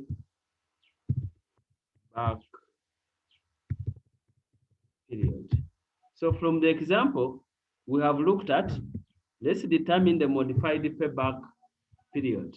So in this case, we are going to our first example. Now, we don't use these cash flows, but what we are going to use are the modified cash flows or discounted cash flows. So we are having our period. Oh, we are taking the first one. I'm just going to copy this.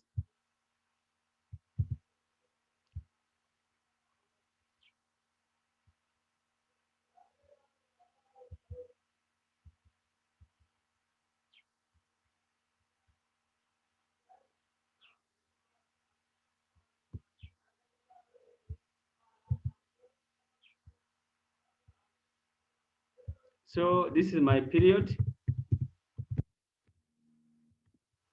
This is 1, this is 0, 1, 2, 3, 4, 5.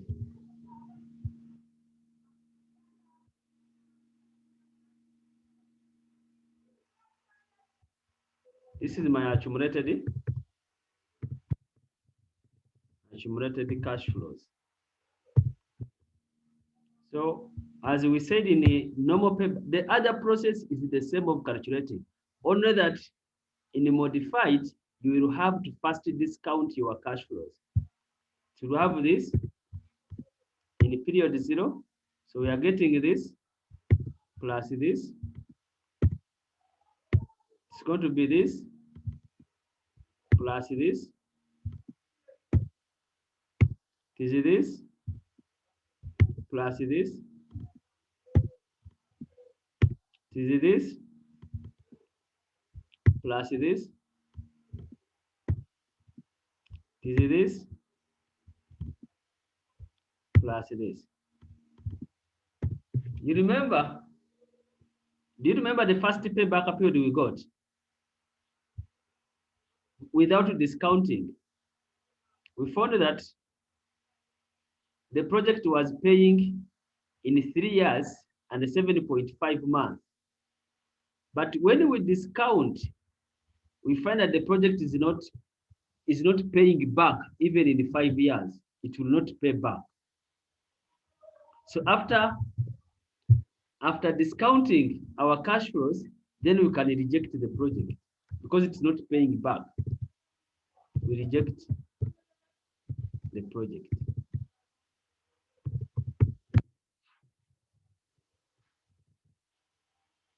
I don't know if you have a question on this. Let me see the question in the chat room before we go for a break.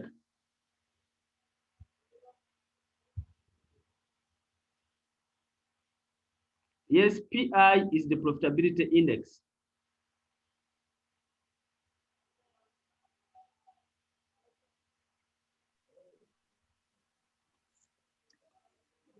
Sorry, lecturer. Yes, please. Can you say a bit on what is the difference when you say payback period and when you say modified payback period? What are the difference? I don't see the difference. In the other payback period, the cash flows are not discounted. In the modified payback period, the cash flows are discounted for the time value of money. That's the difference.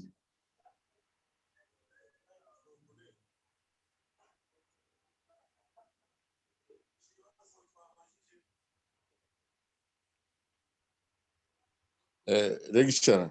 Yes, please. Sorry.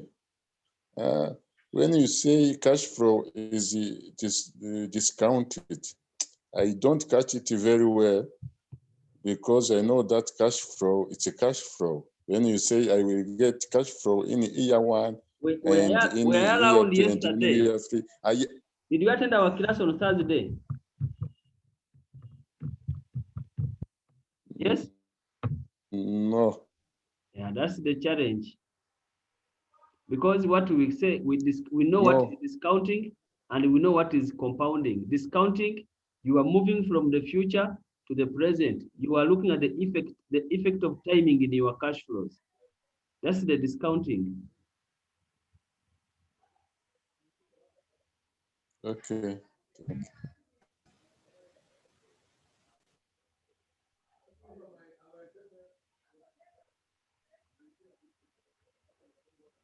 Any other question?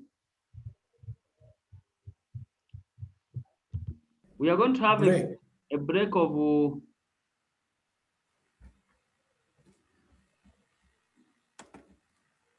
someone is asking, why did we reject? We are rejecting because after 5 years, the project is not covering the initial investment. That's the reason we are rejecting.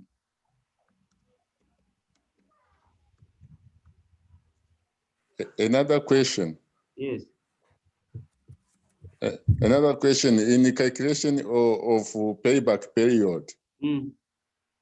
The first one, there is a formula which is initial investment divided by annual cash flow. And we have other formula when we do the calculation of cash flow, and when we get on the positive figure, we stop there and we do the calculation. My concern is that those formula give the same answer. If not, what is the difference between the two? Did you enter at the beginning of the class?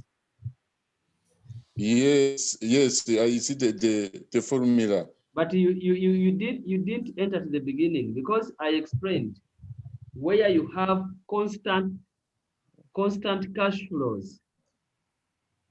Where you have a formula, that is where the cash flows are constant. Every year you have the same cash flows. That's where you use the formula. But if cash flows are not constant, you just accumulate. I think that's what I said. Okay. Okay, thank you.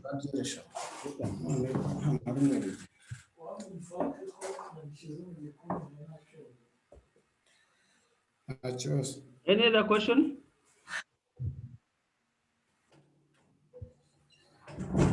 Can you share us with the full notes of manager? Please, I think the notes you have there. Isn't it so? Yes, we have it. Yes, we do. Then someone is saying us telling you to send them the full notes. Maybe we will assist him or her through WhatsApp. But the notes you have already them. What I'm sending is these summaries we use to study. But other notes you already have them. What about the record? The record of Thursday I've already sent it today. Yes, I Do we saw have a it. full notes? Yes, we have the full notes. Please, those Any record that you have not received, I think all the records you have received them. All the records you have. Yeah, Yes. No, we did not. We did not receive them. Which one haven't you received? All of them. No. I've sent them. It means you are not in the database. If you don't receive them. Maybe the notes you are saying is for the PowerPoint you say you sent to us. Yes, that's the notes we are using. You want a textbook? I can send you F9. Yes. I send you F9. The textbook. Okay, I will send you the F9. So do you have it, the new one? No, I don't have the new one of 20. I have 2016. You can share, it's fine. Yes, we received the F9. Yes, we received it. F9, have we received it? We received the PowerPoint only. Lecturer, the record you are saying is Excel. You are saying? The record you are saying, this Excel. The record of Zoom we did. I sent them. No, maybe on another group, not Kigali. Can you cross check? The other group they didn't receive the report. We don't even record. I only send them after again. You check the email of today. I sent them today. Email. Okay. Yes, Email. Yes, check your email. We usually okay. Receive if it is the email of today, maybe they cannot. They are there. They cannot be attached on WhatsApp because they are big. Okay, someone maybe to help. Since we did not provide our emails, so someone can help, please. to share your email. So what would have happened if the residual value was 5 million? Yes, if the residual value, we shall look at the example where you have residual value. We would have recognized the residual value as cash inflows.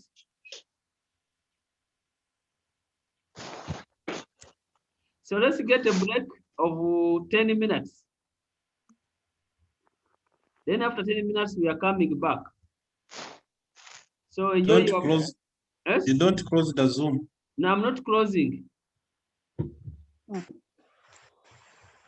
Someone to help me, please. I'm sharing my email right away. Moses.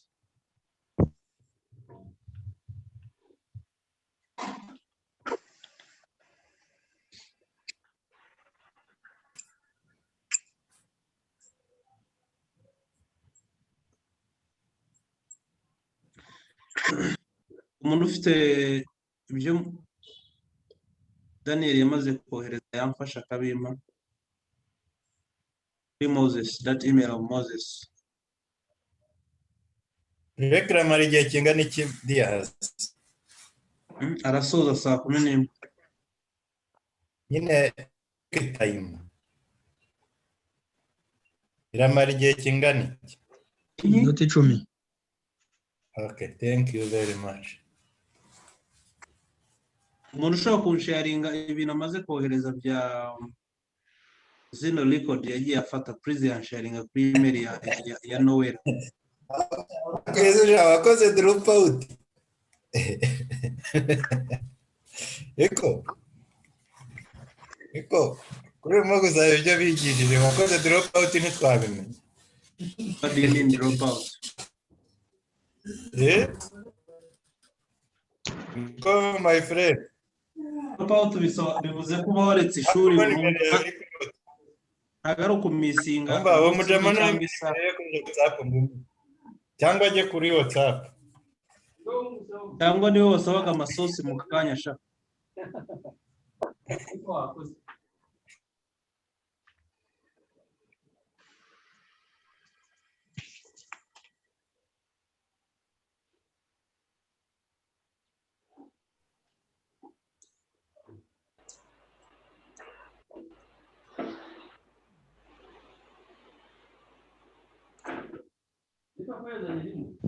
Inde umuntu umaze gukora isomo inshuro nyinshi ngo adufashe. Nawe utangira kubona nawe mu muto ukabibaza ukamenya iminsi biba birangiye.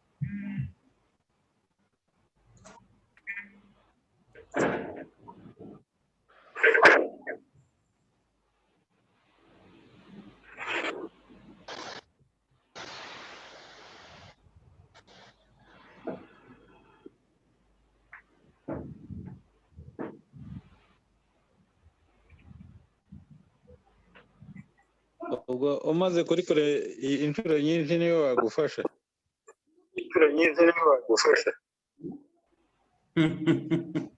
Hari abo wita Amerika. Cyo mbijeje kabisa. Nyine hari igihe byo ugatatu mu kizami ariko isomo ryumva. Ntabwo waba uryumva kuko buriya iyo iritsinzwe nuko utaburyumva nyine. Shabyihorere ubuse nka reporting batoje ubushize harimo ibibazo bibiri bidakoreka rwose kandi ahubwo abasha twumvisha babyumva cyane bidakoreka ntibabitanga abasha barabaza nk'abahanga bashaho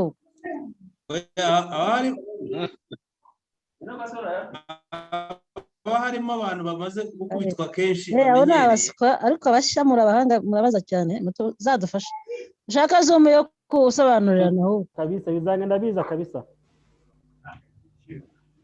ariko mureka abana ababaza bazajya bibariza ubuze koko bamugira ngo ufite ibibazo reka kubibaza oya mujya mubaza mu byimve hari igihe ubaza ukabariza n'abandi byari byiza.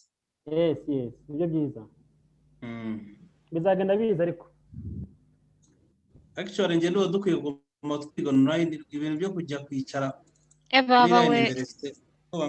bawe urumva online igufasha wowe so nicyo udafite se nibaho cyose uragifite imbere yawe nubwo yenda ufite network itageraho y'ubucikagurike ubure n'ubaza ngo bari bageze he kereka niba uri Ngororero na Karongi niho hatabimina ndi muri nshiri ni Kigali niko bimeze n'ubeshye oya mugure network ya 4G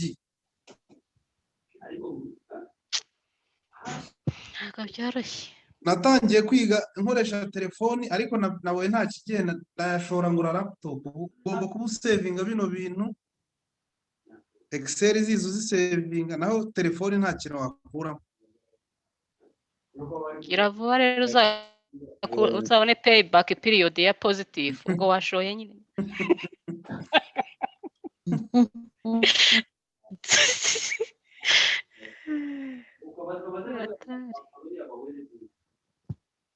ariko njye ngize sigaye ntekereza ko impamvu tutabona amafaranga no gukomeza kwiga bino bintu bya complicated mu mitwe.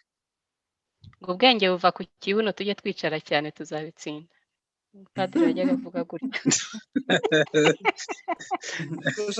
Iyo wicaje ikibuno cyane ntabwo wabona ukorera amafaranga. Urashaka kureka kwiga ukajya gucuruza ihene n'inka mu isoko. Urazifite se sha urazifite se uzi ukuntu zahenze nawe ngo nuko covid yishe ibintu naho ubundi umuntu wize ibi bintu rwose urahembwa pe ntabwo wakwicuza. Ibyo urabivuga kubera ko uri muri environment y'u Rwanda, ariko uzabaze nk'abantu bamaze imyaka bicaye i Nairobi batagira akazi kubera ko ni benshi ababirangiye. None se kuki dufite Charles wenyine nabo baragenda bakajya gukora ahandi?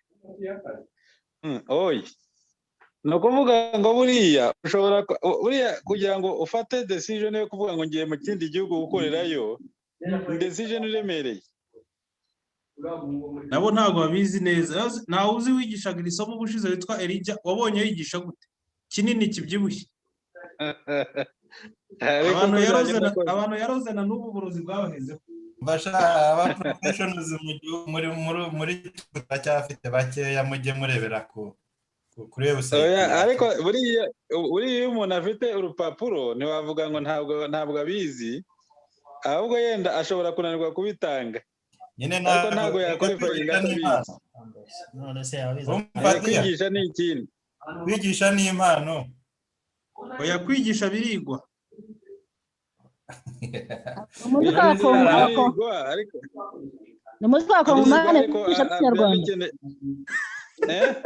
Abakongomani bigisha ari Inyarwanda nawe ngo mu Rwanda bahinduye system education bayishyira mu Cyongereza, abakongomani bavuga ngo batahe kare ati muduhe vacances gusa, amashuri yafunguye bakize none. Ubwo ntabwo ari impano rero, birigwa. Oya, yego birigwa, ariko iyo ubikora ubifitemo n'impano birushaho kugenda neza. Ni nko kugira impano yo kumenya kuvuga mu ruhame.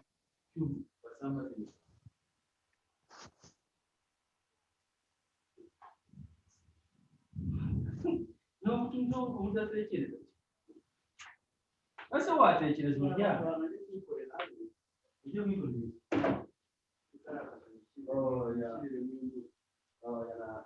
nta kintu wabona hariya nawe ese ninde bagurira ko ntigewe gurembo ese mare hariya ntabwo soba hariya ntabwo byaba bishobora rero ndi gukubwira n'ibyago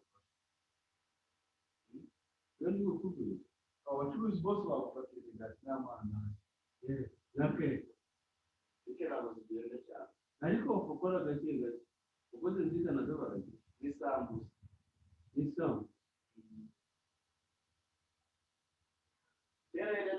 akora nijoro umufate se ntabwo rero kugira ngo muhakaze ni ukujya kwigisha babigira gute babivanga umufuka wa azamu w'uwonye ntiwarangira babivanga gute babigenda gute ntabwo hindura n'abariya bawe begiye wubaka se aho ngaho wajya bigurisha wajya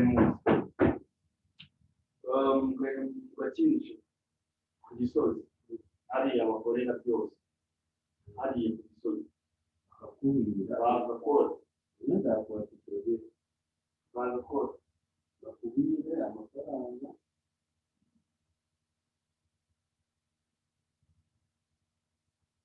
maze gukora ngewe nasubiraho nta gifungo byasaba kwishyirwaho n'icyaha yaba ari gukoresha kwishyiraho icyayi ukajya ubikemura aho buriya byumva n'uburyo umaze kugiramo none maze gufata icyo cyaha kugira ngo amazi ari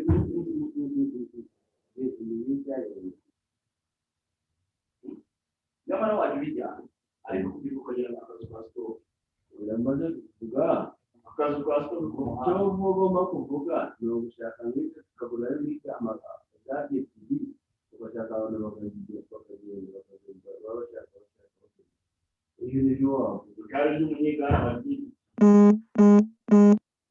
abantu bifite amagare yabo bakamuha akazi ibyo murahanga ishashi ibyo byose barabikora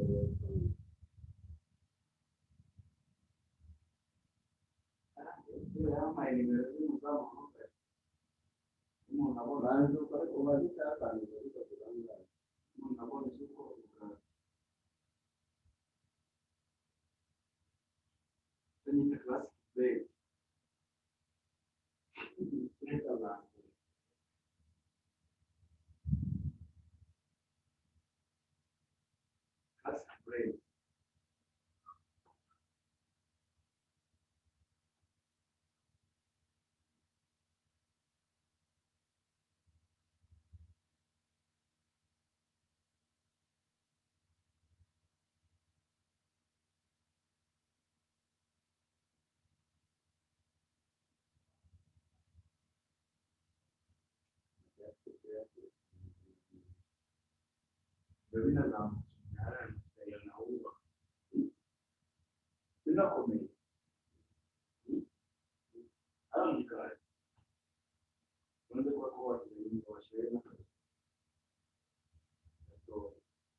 umunsi yaguhe kubera cyo kuvuga ngo umunsi yaguhe wicyo nibyo utekereje byo kuguhera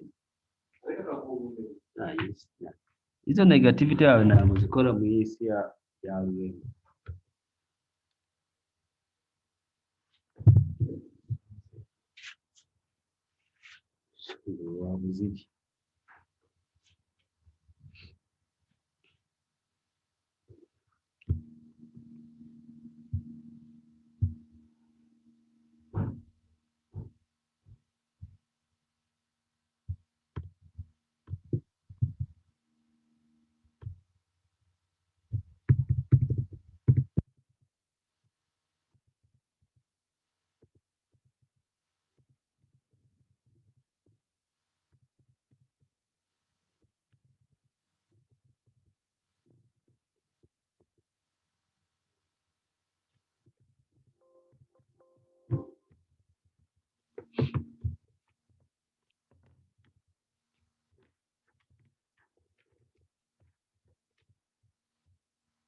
We are back.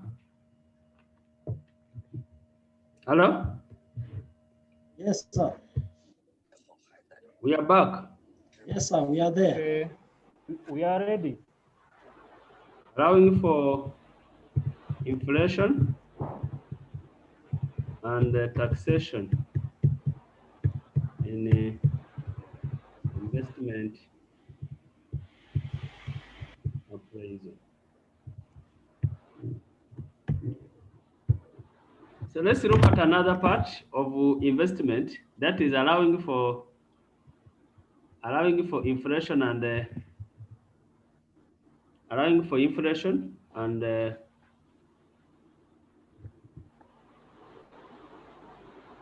we are looking at allowing for inflation and the taxation in investment appraisal.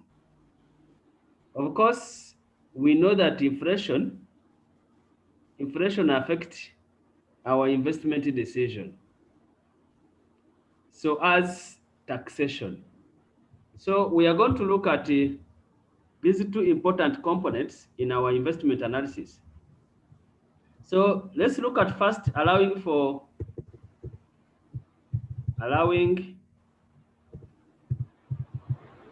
inflation.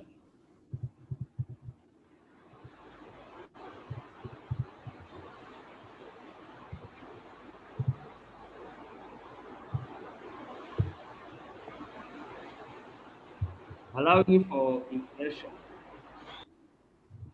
So we can say that, yes, Tekino, come on 12. Excuse me, lecturer. Yes. I want to ask you one question. Yes, please. So, why do you reject that project above? Why did we reject this project? Yeah.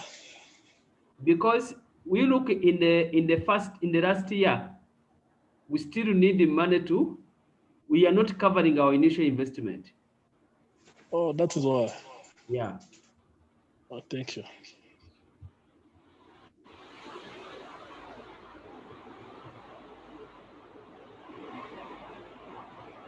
So we can say that if there is inflation, in the economy, the cash flows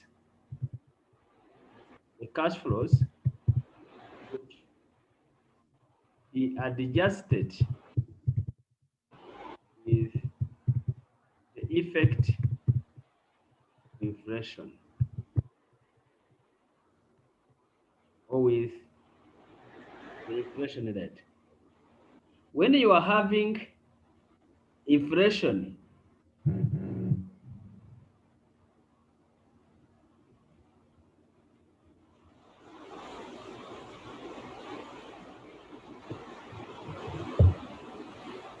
if there is inflation in an economy, then you are supposed to adjust your cash flows with the effect of the inflation. So meaning your sales should be increased by the inflation, your variable cost should be increased by the inflation, your production cost should be increased by inflation. If you have inflation in the question or in a given scenario you have.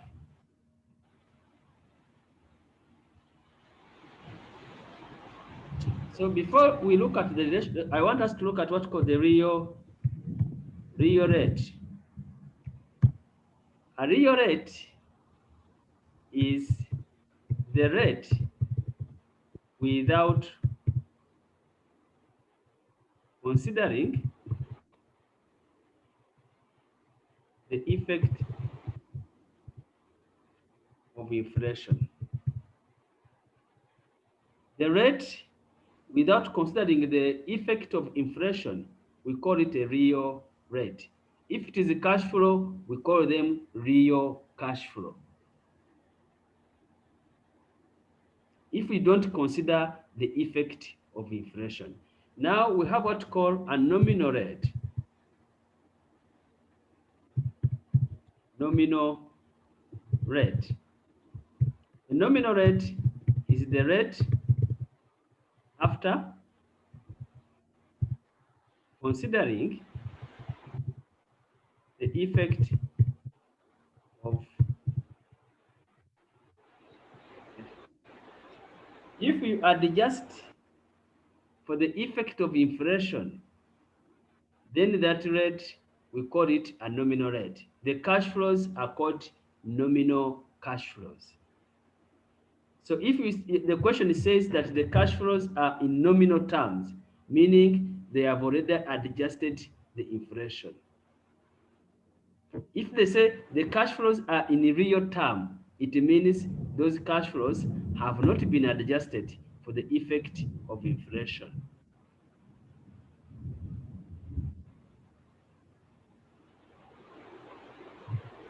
You can look at the relationship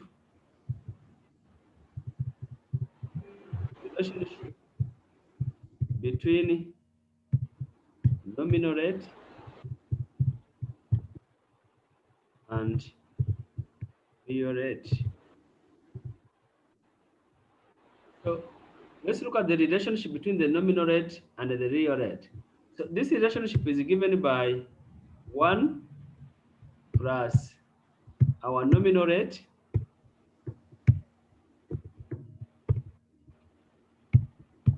is equal to 1 plus our real rate into 1 plus inflation rate,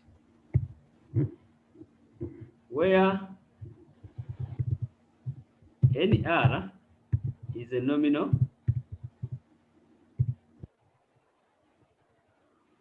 rate.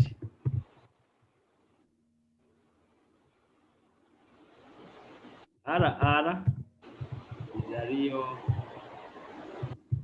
a real rate, and IR the inflation rate.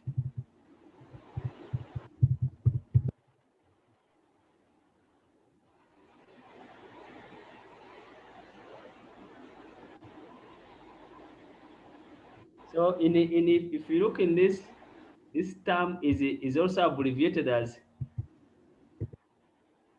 1 plus I is equal to 1 plus R into 1 plus H, where I is the nominal rate, R is the real rate, and H is the inflation rate. So from this relationship, you can be able to determine the nominal rate, you can be able to determine the real rate. For example, if I want a nominal rate, it's going to be equal to 1 plus my real rate into 1 plus inflation rate, then what I get minus 1. If I want a real rate, it's going to be equal to nominal rate, 1 plus the nominal rate divided by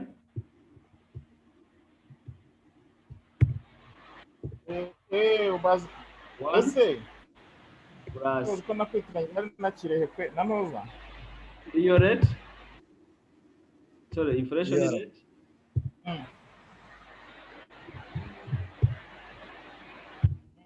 then what I get, sha umva ni wowe kandi wayishakaga tuzabikosora kuwa mbere. Please, go far. Then minus 1. Please, you are nibeshye ku mazina. You are destroying the video. Ntuza Desire muravuganye? Can you mute that guy?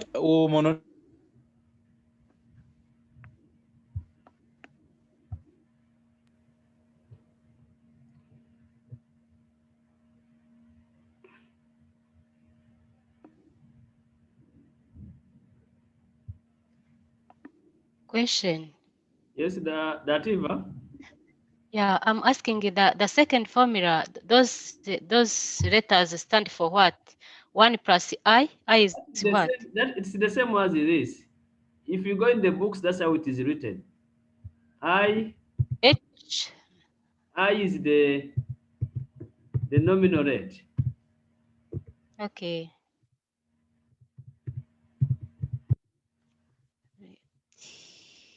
H or R is the real rate. If you go in the textbook, that's how it is written. The other one was just summarizing. And the H is inflation rate. Thank you. So that is how, please, the important thing here, and I want you to note that, if you have an inflation, you are supposed to adjust your cash flows with the effect of inflation. If you have an inflation, you are supposed to adjust your cash flows with the effect of inflation. If the rate is in nominal, then you just apply it. If the rate is real and you have adjusted for inflation, then you should get a nominal rate. So I can say that nominal cash flows, nominal cash flows are adjusted using a nominal rate. When you are having when you have adjusted your cash flow for inflation, they become nominal cash flow. And once they are nominal cash flows, then you should adjust them using a nominal rate. And similarly,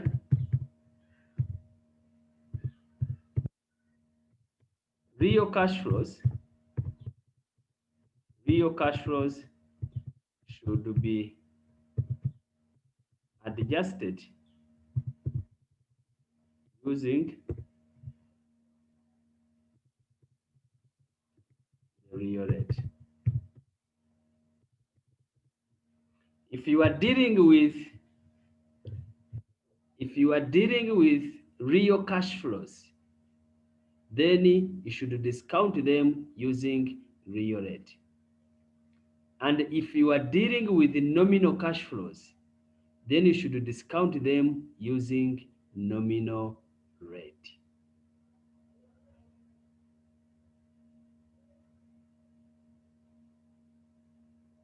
How to adjust this rate? You are going to use this. This is what we call it the Ivan-Fisher formula of relationship. If you have adjusted and have a nominal real rate, then you adjust to get a nominal rate. Excuse me, sir. Yes, please. I need more explanation on nominal cash flows when you are adjusting using a nominal rate. We are saying nominal cash flows, first we said, are those cash flows after adjusting for inflation. After you have adjusted for inflation, they become nominal cash flows.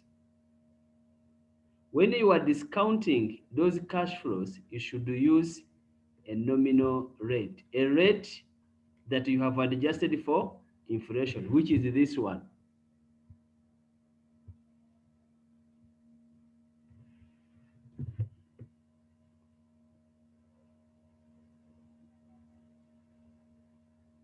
And if you have not adjusted for inflation, then you are going to use a real rate, which is this. Please, you should read the question very well and try to identify whether the rate is nominal or the cash flows are nominal. If the rate is nominal and the cash flows are nominal, adjust automatically. But if the cash flows are nominal and the rate is real, then you are supposed to adjust the real rate to get a nominal rate. If the question is silent, we assume a nominal rate. If the question is silent and you have been given inflation, we assume that the rate is a nominal rate.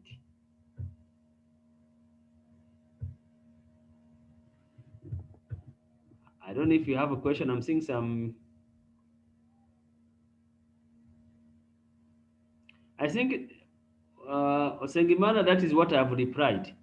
Nominal rate, you adjust using nominal cash flows. Real rate, we adjust using real rate. I think that's what you are saying. That is Dereta and Osengimana. And then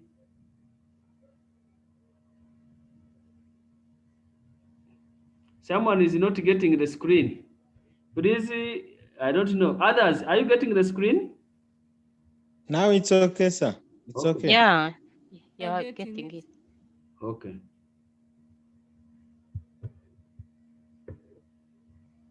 I think we should first look at taxation, then we do one example combining these two issues.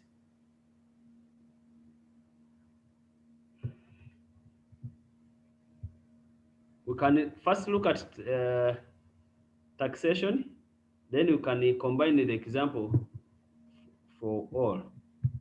allowing for taxation investment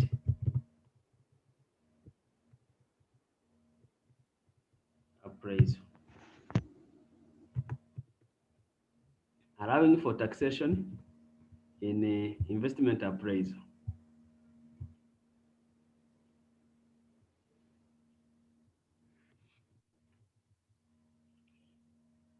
When it comes to taxation, taxation has got two issues or two components. First component is the tax you are going to pay on your profit. That one is automatically known. That if I've generated a profit, I'm supposed to pay a tax. That one is known. You're going to calculate that tax from your profit. The second component on tax is the tax allowable depreciation. We know that depreciation, if you have invested in asset, the depreciation on asset is allowed for tax purpose. So because depreciation is allowed, it becomes as a shield to the tax. So in that case, you'll have a tax saving on the depreciation. And the tax saving on depreciation should be recognized as a cash inflow.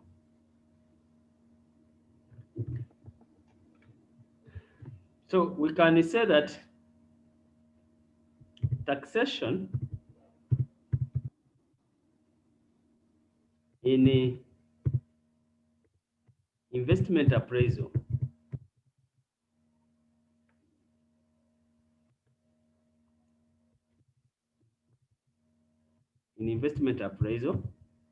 creates two main concerns.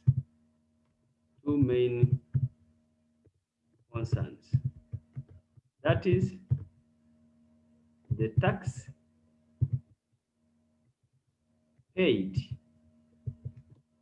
on profit or from profit, the tax paid from the profit, and the tax allowable depreciation.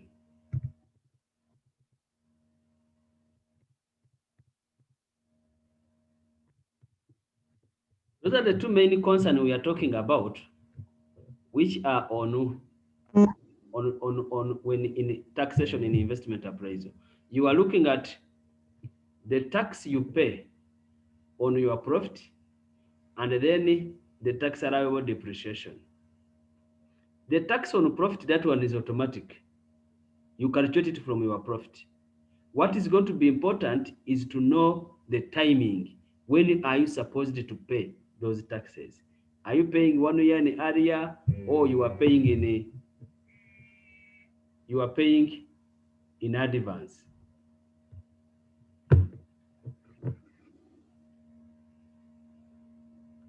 So the issue is, what I want to look at is the taxation,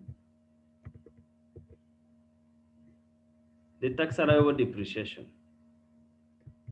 Tax allowable depreciation.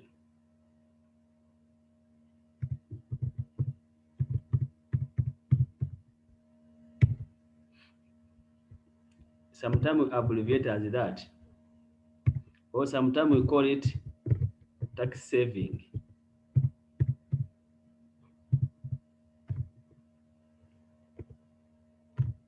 Depreciation is allowable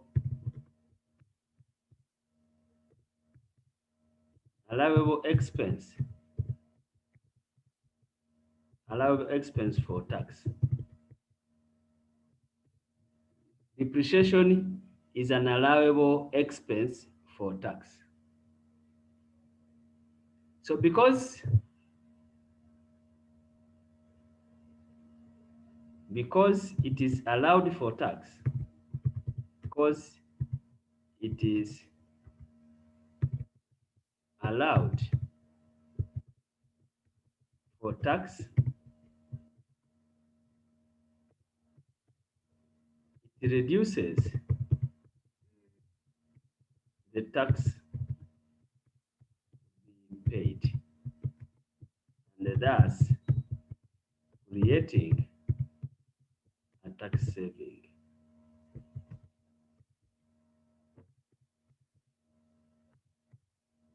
The tax saving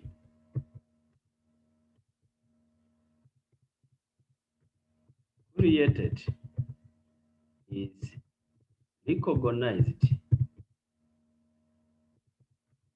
as a cash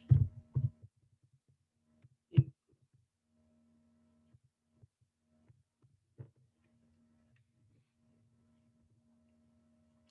Please,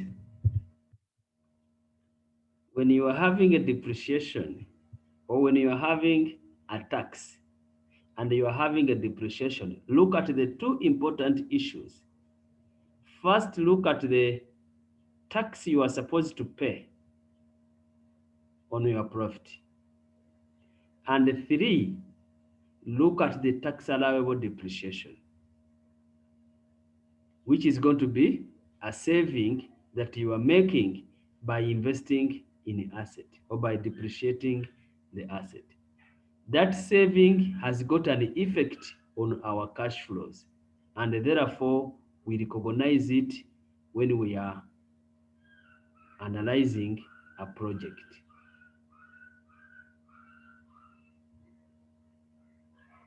So please always look at that. When you have depreciation and you have a tax, automatically you need to look at the tax allowable depreciation and look at the amount of tax you are going to pay on your investment. We can look at an example now, since we have looked at these two issues. We can look at an example. Example, company or Kandi Limited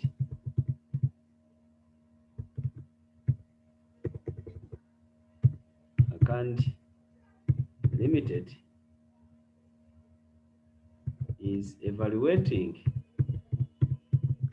investing in the new machine.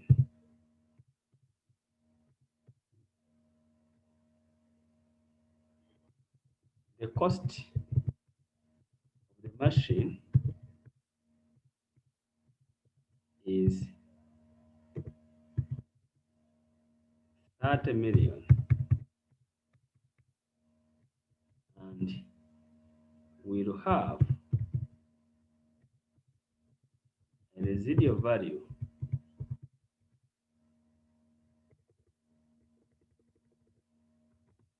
will have a residual value of 80 million at the end of year 5. At the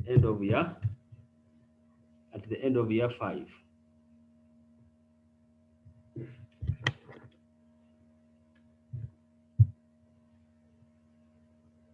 So the current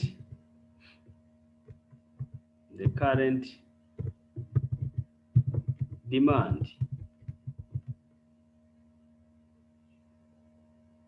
for the company's products, or the expected demand, not the current, the expected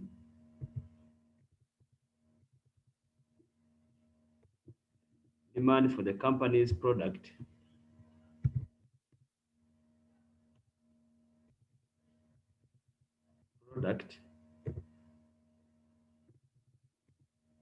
is as below.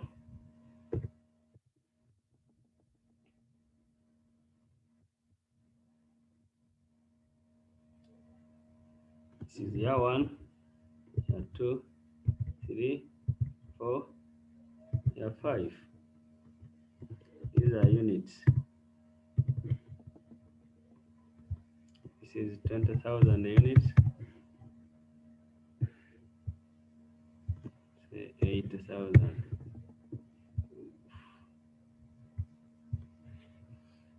This is 150.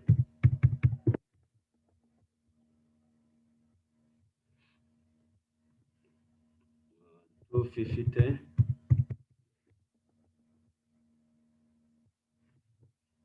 80.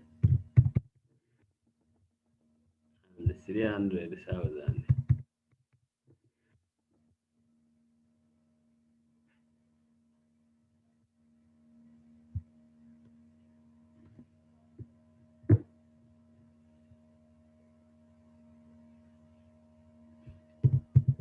The selling price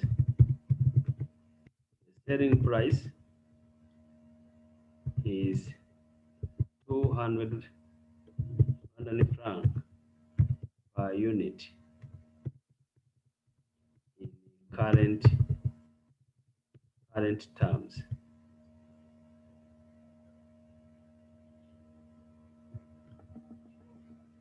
The selling price, and let me put here, and the variable cost. Variable costs are 200 and 130 London franc, 200 and 130 London franc per unit in current terms. Due to inflation,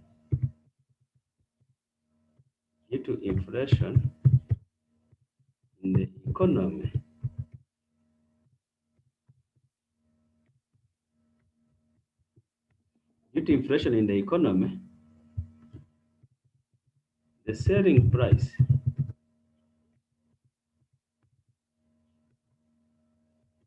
and the variable costs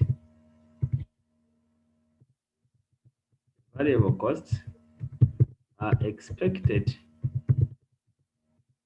to increase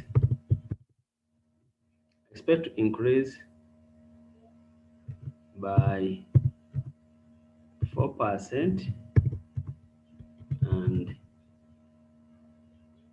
3% respectively.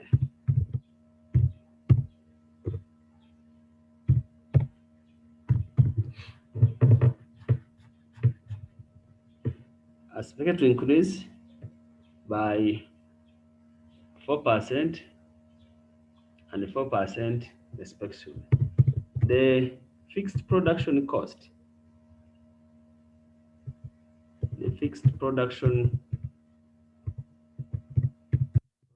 cost is 2 million and expected to increase by 2% due to inflation.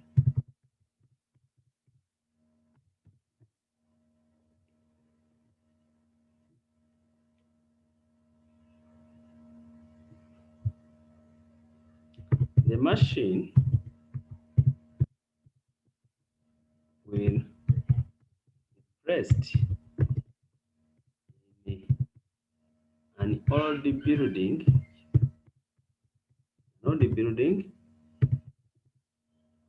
that was constructed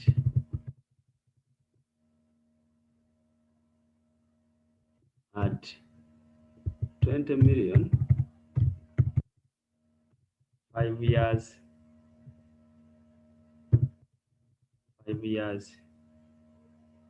ago.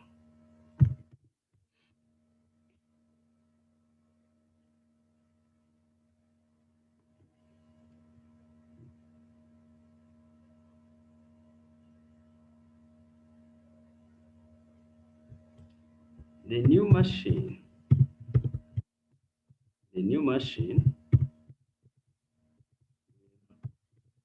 require investment in the working capital.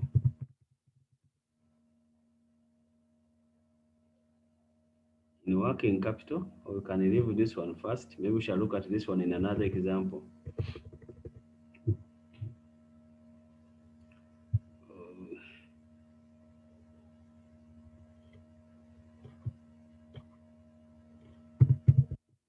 The machine can be depreciated at a rate of 25% on reducing balance. The tax rate is 30% paid 1 year in earlier.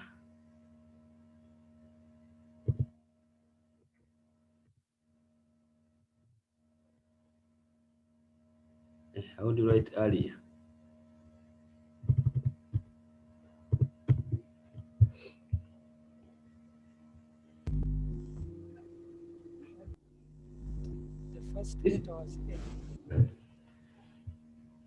This is a required advise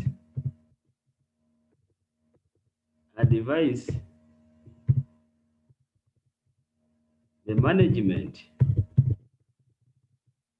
on whether to invest in the new machine.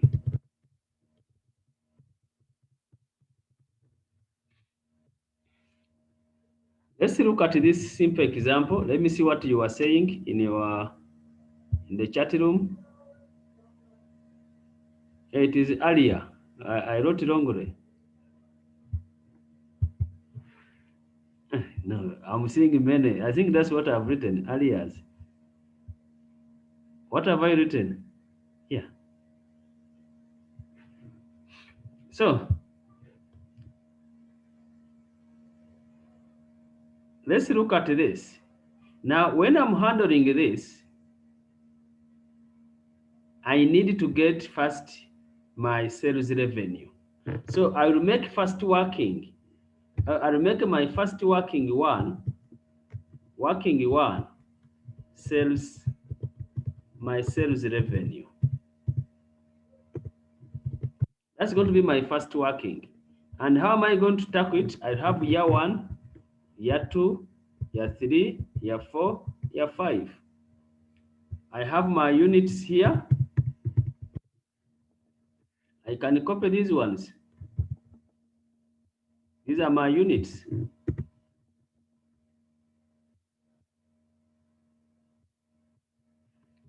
Okay, my selling price, which is is 200. I can write it here. It's my selling price. Then I recognize the inflation. What is the inflation? My inflation on selling price is 4%. So how do I get it? It's going to be 1 plus my inflation, then power n.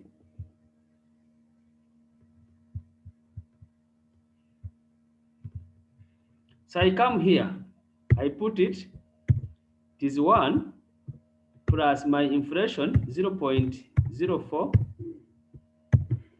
then power 1.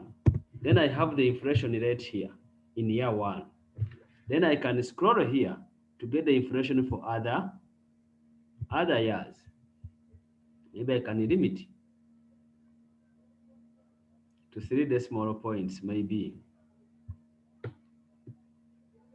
Then what is going to be my sales revenue here? my sales revenue will be the units times selling price times inflation.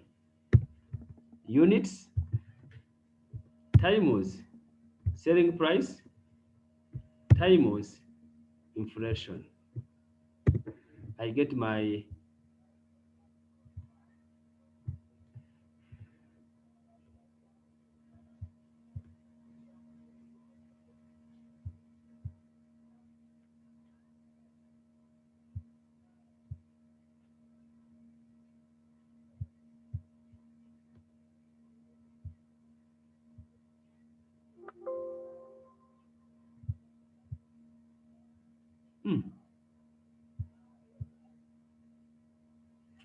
it's not giving me the right figures.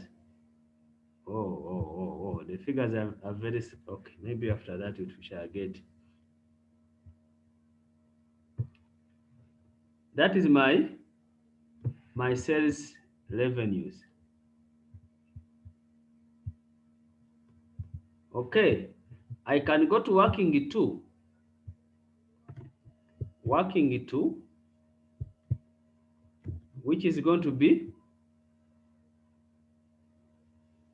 my variable cost. That is my working two. I can still copy these units here and bring them here. These are my units. Then I have my variable cost per unit. My variable cost per unit, which were given as 130. And scroll here. This is the variable cost. Then I recognize the inflation on variable cost. Same formula. 1 plus my inflation rate, then power n. So I just come here and I put in here. I adjust for my inflation. 1 plus inflation rate here is 0.03. Then power 1. That's the inflation rate in year 1. So I can score to get the other inflation. For you are just using your calculator, I think. Okay. I need 3 decimal points. Good. Then I can have my variable cost. These are going to be nominal.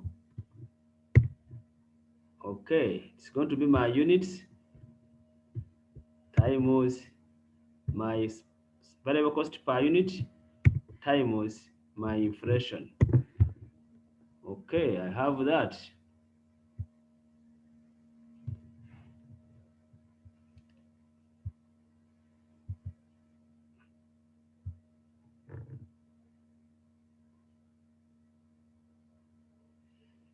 Oh, I think I did not provide. I think we can. It's going to become okay. No problem. So now I didn't provide the required rate of return here. The required rate of return. The required rate of return is 18% in nominal terms.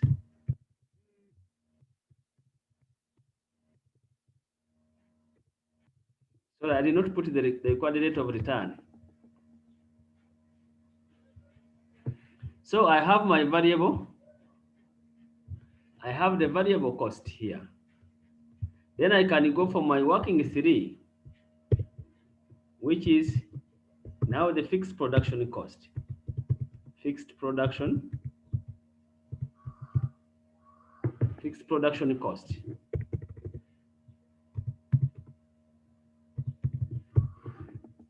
My fixed production cost. So my fixed production cost, I still need to copy these years.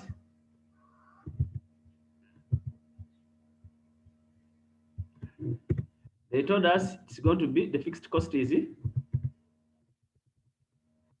the fixed cost is 2 million every year. So I have 2 million every year.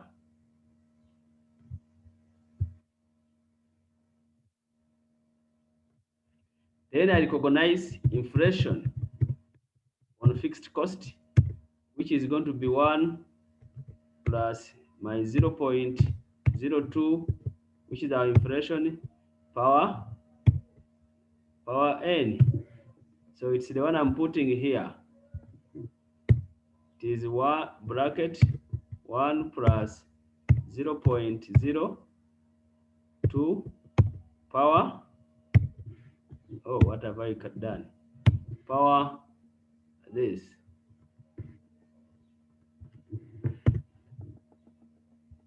Now I can scroll to get others. So my fixed production cost,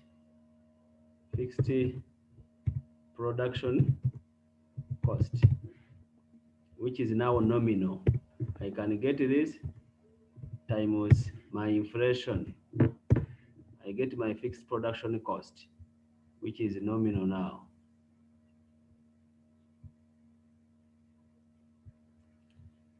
That is, those are 3 workings I've done.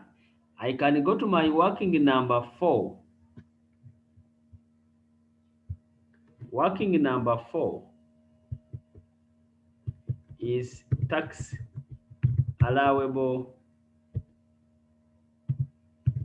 depreciation. Tax allowable depreciation. That is going to be my working number 4.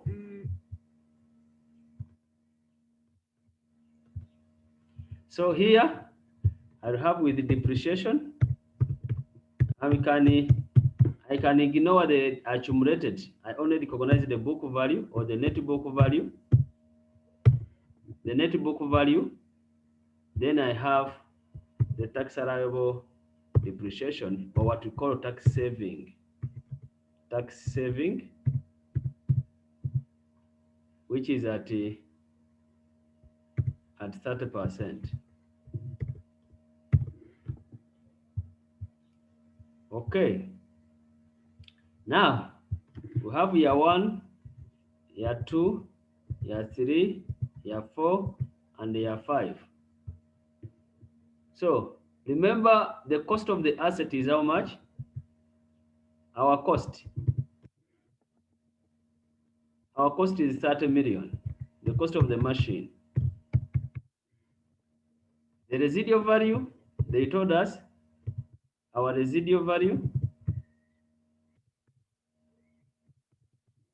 they told us it is 80 million.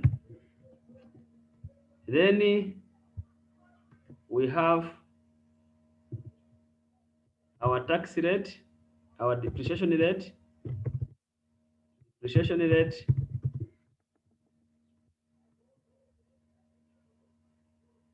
is 25%. So in year 1, we are calculating the depreciation on cost. So it's going to be 25% times the cost of the asset. Oh, I didn't put the formula. 25% times the cost of the formula, the asset. I get that 7.5. What's going to be my net book value here? It will be this minus the depreciation here. Year 2, I'm calculating 25% on the book value because we are depreciating on reducing balance. I'm calculating here. So this will be. Why don't you deduct the residual value, lecturer? No, when we are depreciating on reducing, we don't deduct the residual. Oh, okay. Year 3, I'm having this times 25%. I have that. Then it's going to be this minus this. Yeah, 4. I have this times 25%. I have that.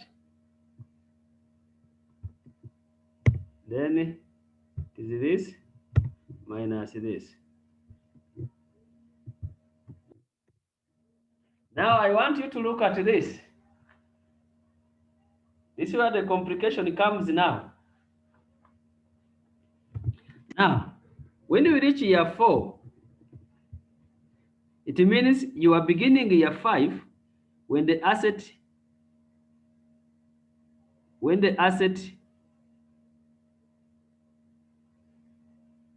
has a book value of 9,492,000. But they have told us at the end here, at the end, this asset is going to have a book value of 8 at the end.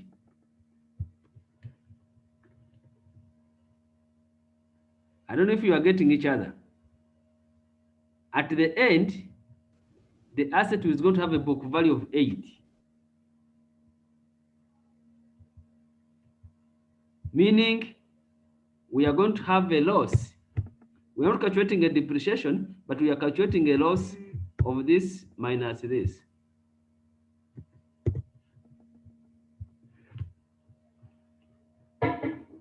But we are not going to show it as a loss. I don't know if you have got each other here.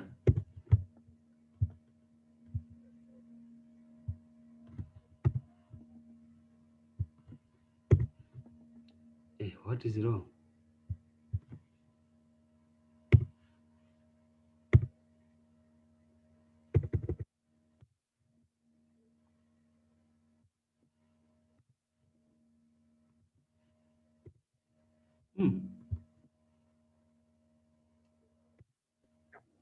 I want to make a positive. Okay, let's make. Yes.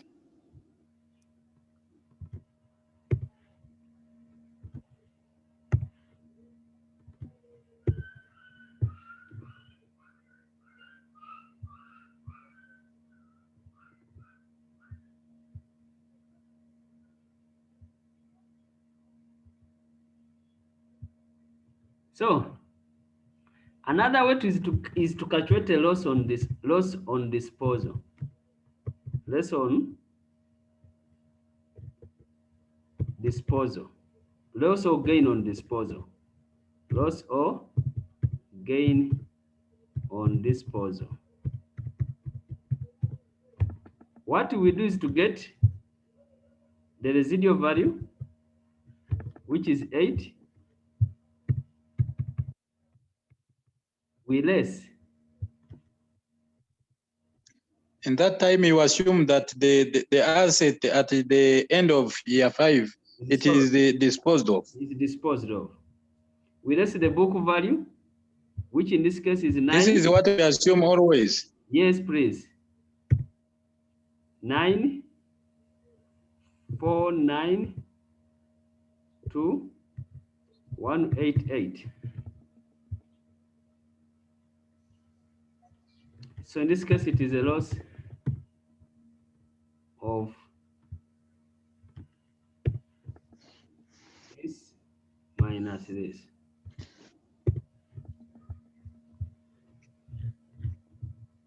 I don't know if we are moved together up to this point. I'm not seeing any question in the chat room. The chat room is empty. Hope things are okay. Or things are not okay. I don't know. Excuse me. Yes, please. Why are you don't understand what your value, if the residual value is less than the book value, call it a loss. I need more clarification. Of course, that is in accounting. If the carrying value is below the book value, it is a loss. Because the asset has got a book value of 9, you are valuing it at 8. It means you are making a loss of 1.4. Please. Yes. I do not understand why we use on the first period the rate of 30 instead of using the depreciation rate, which is equal to Please 25. get me well.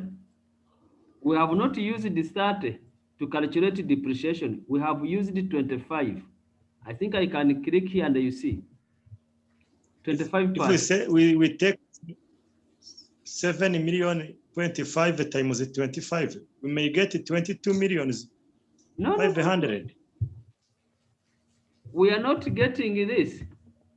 How do you get the book value? This is the cost of the asset. Yes. We are getting 25% times the cost to get the depreciation here. Then to get the net book value, we get the cost minus depreciation, and they get the note here. Yes, I'm getting. You get it? Since I get. Since we are depreciating on reducing balance, it means in the second year we are depreciating on this,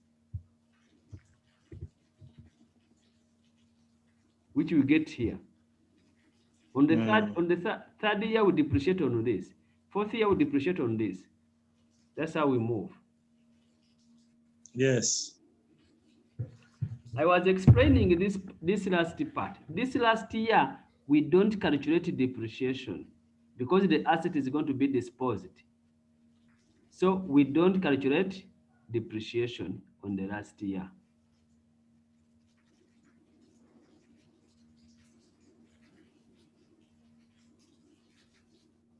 Hope we are together there. In the last year, we don't calculate.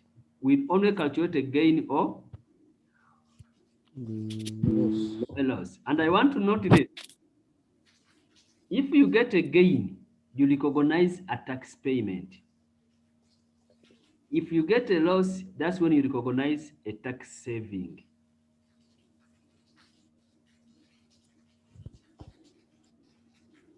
So we can now come here. We're calculating our taxable depreciation. We are getting the tax rate 30% times our 30% times our depreciation. I don't know if it's going to scroll.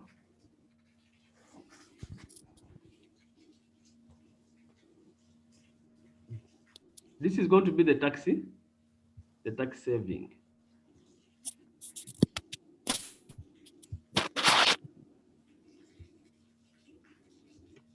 Now we have finished all our workings. We can now start the question. We can now attempt the question.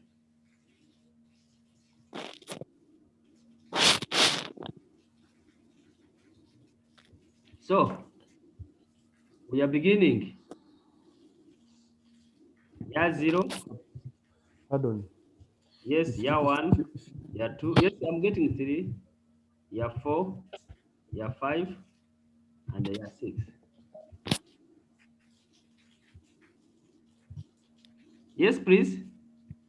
Yeah, when do you recognize a tax loss or a tax saving? I need more. If, for example, here, listen. For example, here we are having a loss. Yeah. A loss is an expense. Yeah.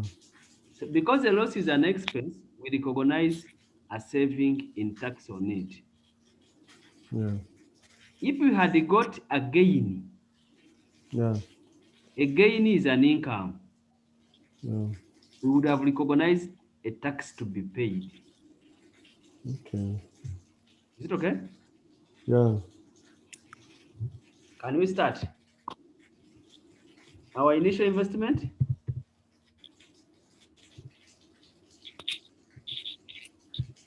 Initial investment in year 0 is 30 million.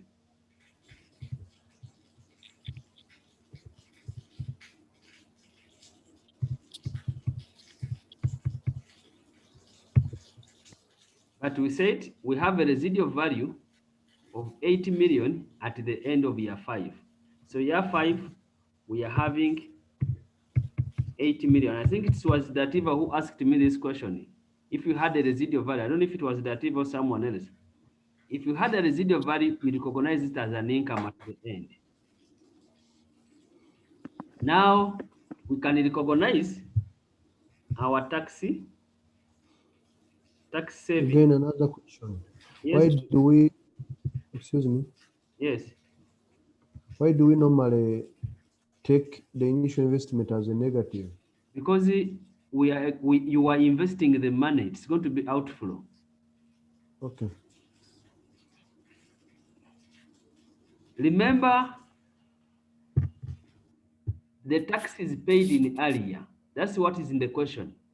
The tax is paid in earlier, meaning the tax of year 1 is paid in year 2. The tax of year 2 is paid in year 3. So even our saving will be like that. The saving of year 1 will be recognized in year 2. The saving of year 2 will be recognized in year 3. I don't know if I can transpose and it comes.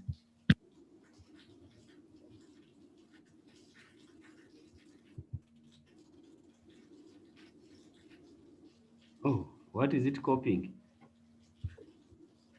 Okay. It's going to be 250. This is 1,687,500. This is 1,265,625. This is 949,219. This is 447,656.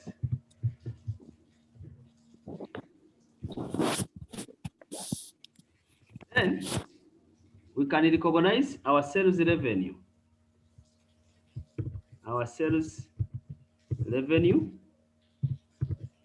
which is our working number 1. We can copy that. Working 1, sales revenue, they are here.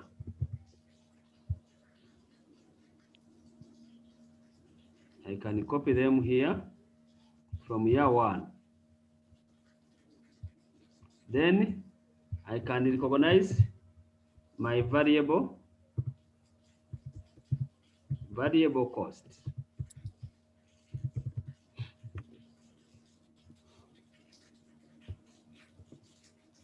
I can recognize them. They are here. So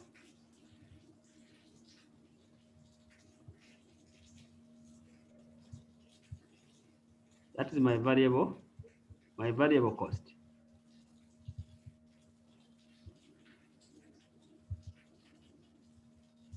Then I recognize my fixed. From here, you can now recognize a contribution if you want. Contribution. If you have time, if you don't have time, you just recognize the fixed cost. The contribution, which is going to be this.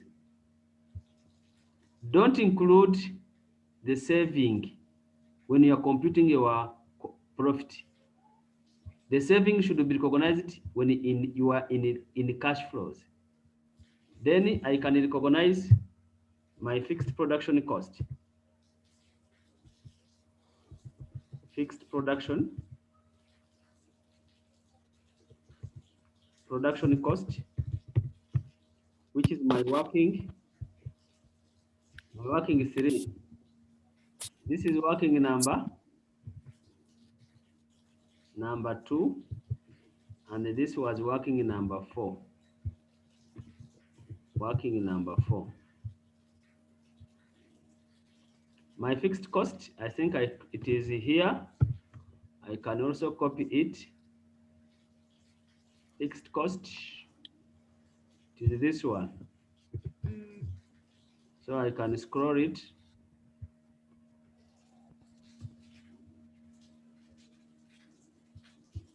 Then I can get my profit,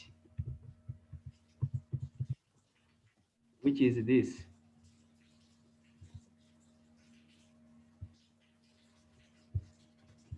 Then I recognize tax. Remember, the tax is paid in area. The tax of year 1 is paid in year 2. The tax of year 2 is paid in year 3. That's what the question we have. So meaning, the tax of here will be paid here. The tax of here will be paid here. So I'm having 30% times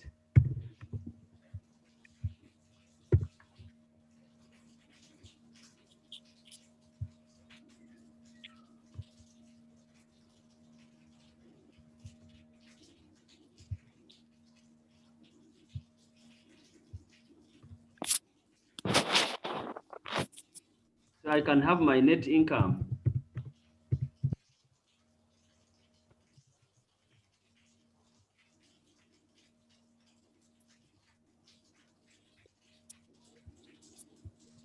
Now I can have the project cash flows.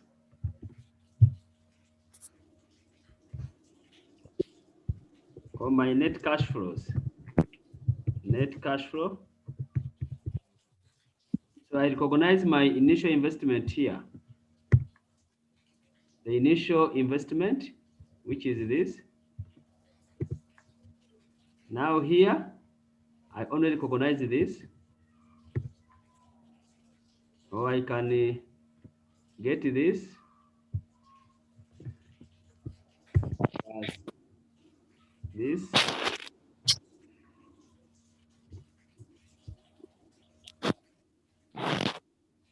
Plus this one. Then I can scroll.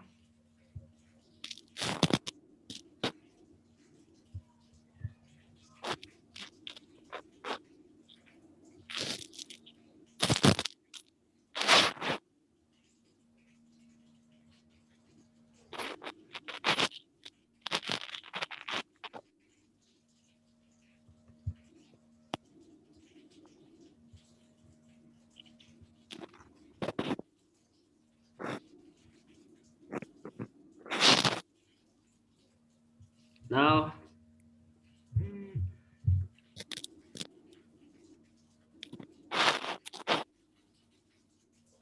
Sorry, lecturer, where those cash flows are coming from? huh? Those cash flows, where are coming from? I'm having, for example, here, I'm having the tax saving plus my net income. Only? Yes.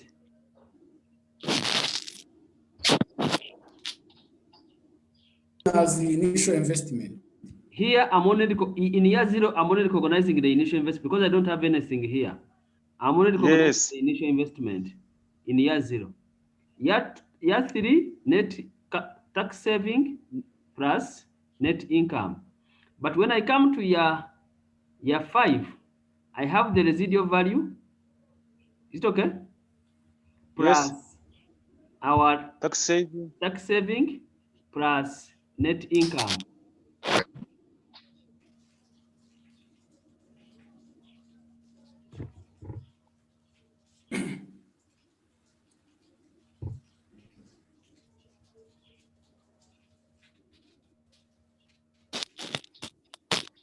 And why do we get a negative in year 6?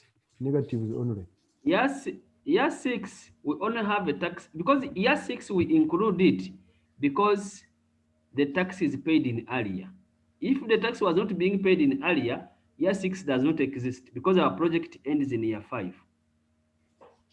But because the tax is paid in earlier, that's why we include another year for the last payment of the tax. To accumulate our tax for year 5. Yes? Yes, we have included the year 6 to accumulate the tax from year 5. To show the tax that the tax of year 5 will be paid in year 6. Yes. Yes.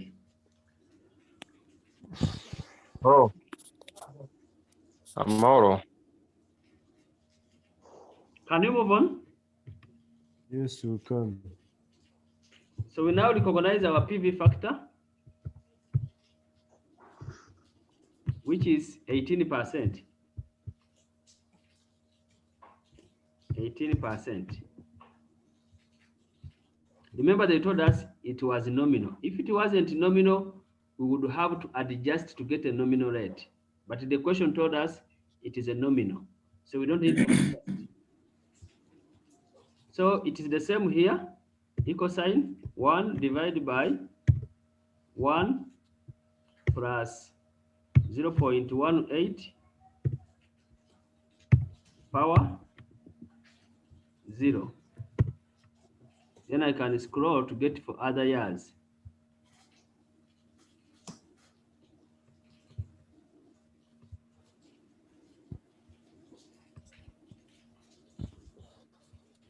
So my present value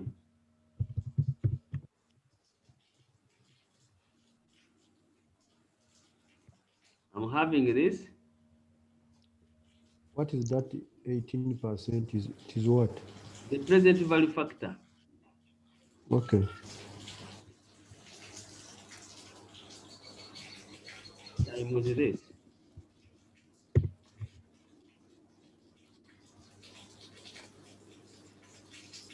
Then I can scroll.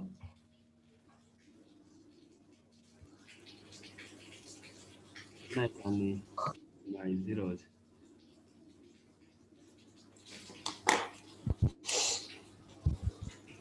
So, excuse me, yes, please.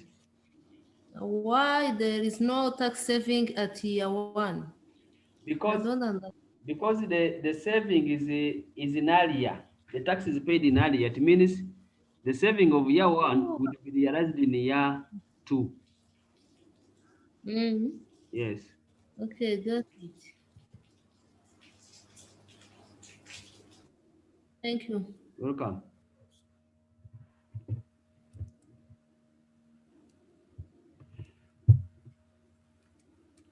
So our NPV we are going to add all our present value to get our NPV. Yes. So I'm going to sum all my present values to get the NPV.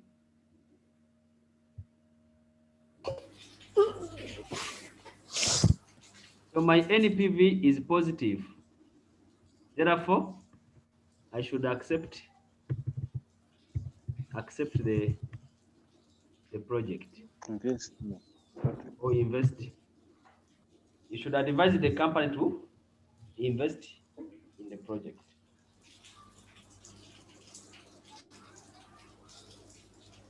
So that is how we do inflation and the taxation in our investment. Ko ari kirekire se mwari? Ntabwo ari kirekire cyane. It's a tag of war. Oya ntabwo ari tag. Gaspar, what are you saying? Gaspar? Sejumba Gaspar? Can we do another question? Eh? Asigaye iminota. Twarangiza ryari? Asigaye iminota ntabwo twakirangiza.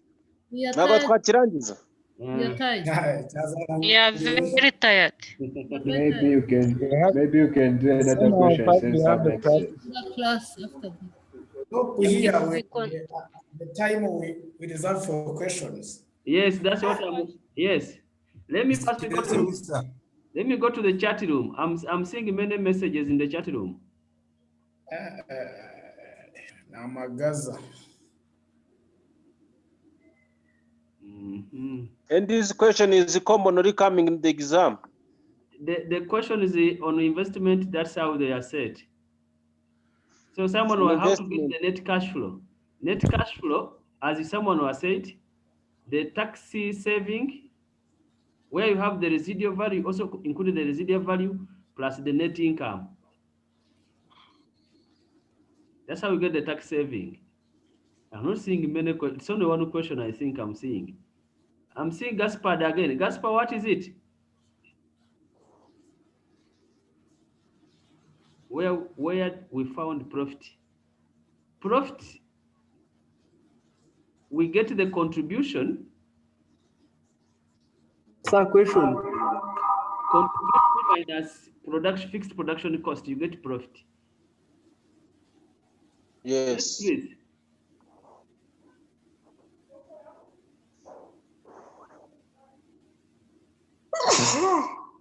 Sir, question. Yes.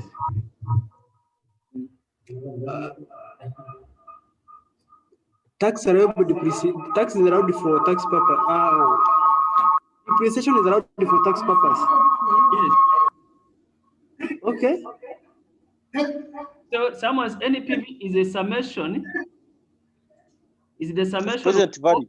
all of the cash flows, all the present value cash flows from year 0 to year 6. Then you get the NPV. Remember, this one is negative, and I think the last one is also negative.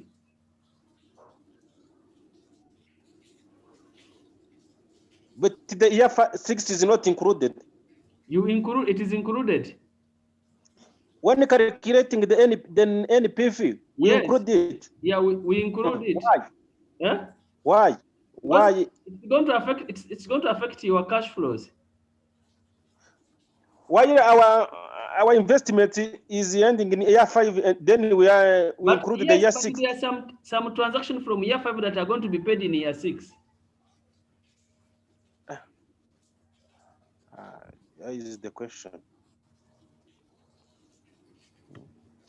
Another one? Another question?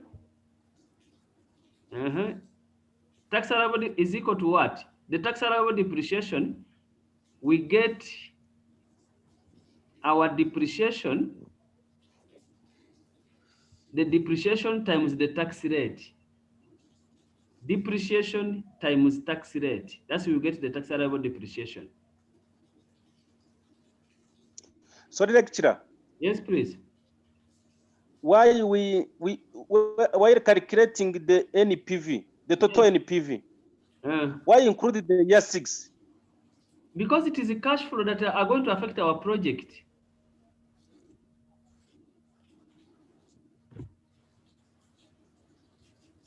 Excuse me, lecturer.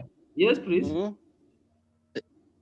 Now, I have an issue on PV factor. The formula seems it's like we are taking 1 plus R interest rate.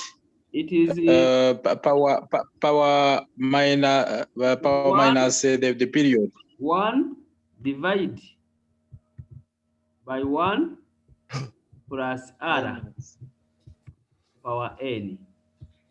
Power n. But if you do that, you cannot get those figures. My friend, you check. You see how it is. My friend, each number power 0 is equal to 1. Yes. Excuse me, sir. Yes, please. May you come again how to identify the rate? If there is a real rate or nominal rate, that is going to be used. The question will tell you, like in this question, it was mentioned that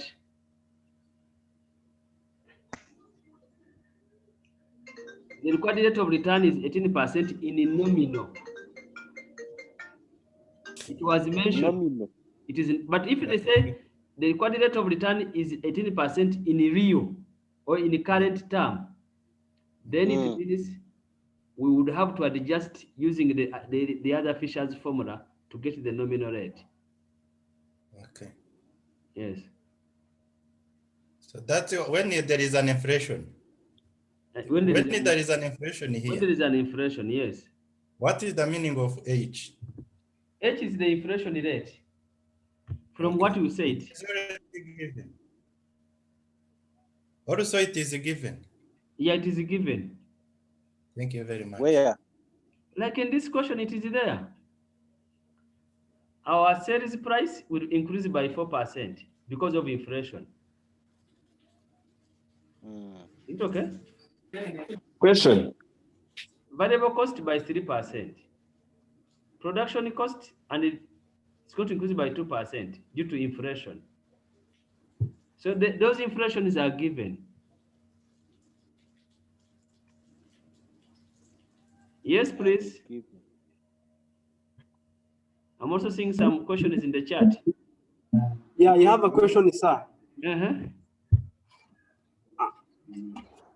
Depreciation did not deduce profitable taxable profit. Depreciation? Yes. No, because it is a non-cash flow expenditure, we ignore.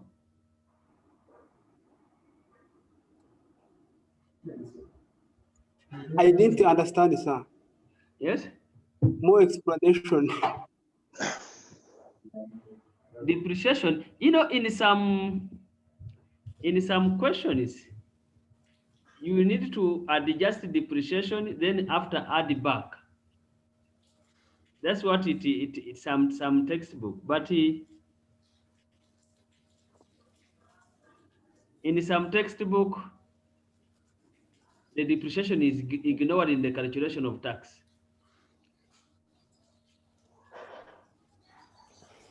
But the right way should be, the right way is to reduce the depreciation, calculate tax after you add it back to get the cash flow. That should be the right way. But sir, I think if it is like that, we will pay higher taxes because we would have deduced, we'd have included depreciation as an expense. But because the reason now, if you recognize the saving here, then if you reduce depreciation and add it back, then you don't recognize the saving. Also, savings, you recognize them as incomes. For example, if I reduce depreciation first, then I add it back, then I don't need to recognize the tax saving. The question I have is, yes, we recognize the tax savings as incomes. Yes. We added them. Yes. Now, how profit did it? I'm not seeing how profit has reduced.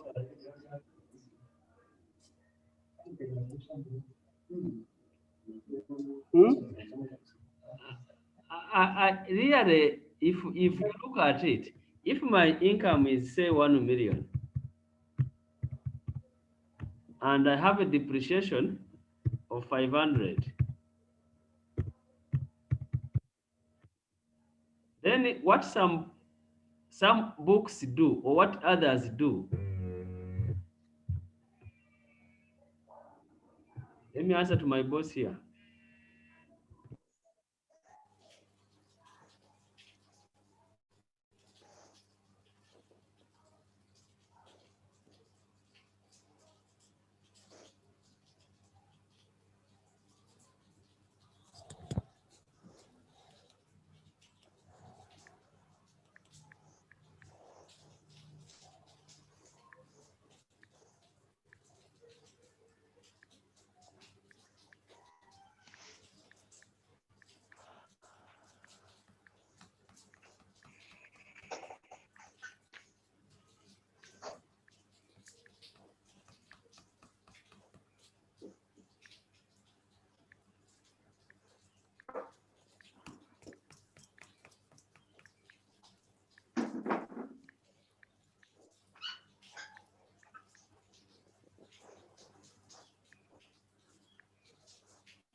Why do we recognize that? No, if you reduce here depreciation, if you reduce depreciation here,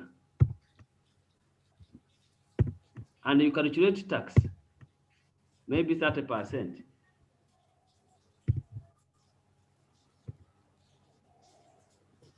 Time with 30%. Then after that, you have the net profit. This minus this. Then after that, you add back depreciation. Notice it is tiresome. This plus add back the depreciation.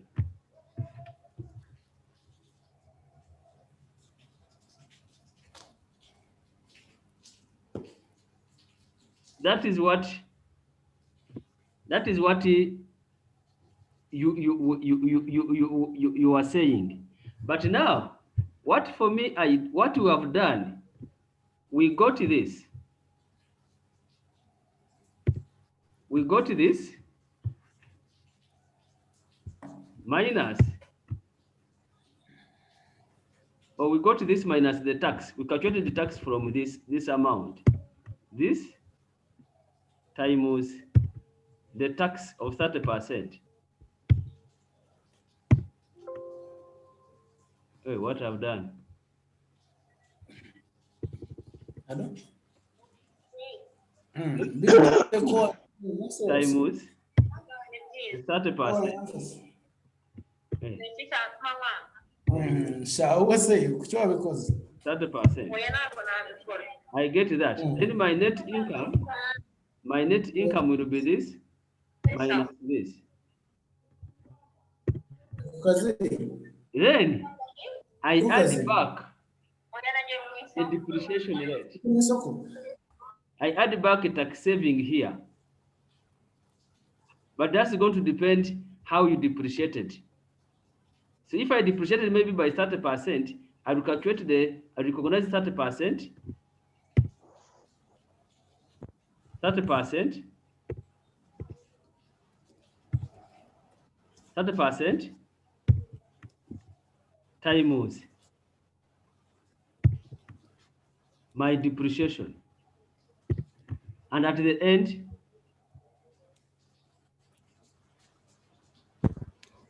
you get 80. Is there any difference between this? But for me, the issue I have is on tax. Tax will be the same. Do you have any difference? You have No, the same. sir. You have the same thing. But I think you can use the formula. He's suggesting to prove whether the answer is the same. But that's what we have got. The answer is the same. The tax rate is calculated on depreciation. Yes. Sir, for me, the question I have is, yes, tax will be the same. Tax amount. The tax. Excuse me, sir. Yes. Maybe the issue is, you see, at the first formula, the tax was 150.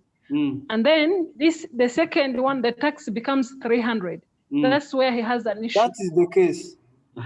That is where he has an issue. Why is it that in the first formula you pay less tax, and then the next in another formula the tax becomes high? But now you still need to look at this. If this is an income and this is an expense, what's the end result? 150. Yes, 150 of the first formula only we first deducted depreciation and we remained with 500, and then we calculated 500 tax on the 500. You get 150. 30%. Then in the next formula, our depreciation is not deducted. We calculate directly from the amount, the 30%. And then we get the balance. So maybe my brother is having an issue. If you're calculating the tax, are you not paying higher tax? But you for know the second formula? The issue that there is some compensation which is from the tax saving. Yes. If in I the have an second expense of, let's say, if I have an expense of tax of 300 and I have an income of 150, what is the result? Is 150. There is a compensation in there, and at the end there is no effect. So the tax, they compensate you the overpayment. Please, don't put things in accounting and in taxation. That's where you are. That's what you are now moving in. We are looking at the effect as per finance, and the effect here is the same. Okay. In financing, if you go into accounting and taxation, you are going to make a mistake. Okay, that is it.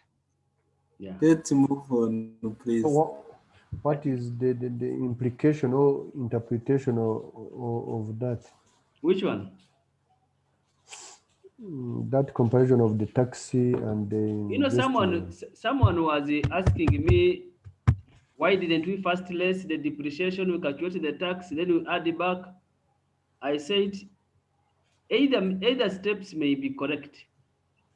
Whether you first less the depreciation and then calculate tax, then afterward you add it back at the depreciation, you're going to get the same answer. But the issue, if you use that method, you don't recognize the tax saving. Okay. You get it?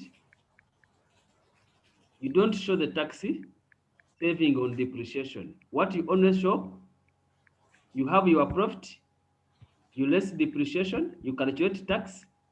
After calculating the tax, you get the net profit, then you add back the depreciation and get the cash flow. Okay.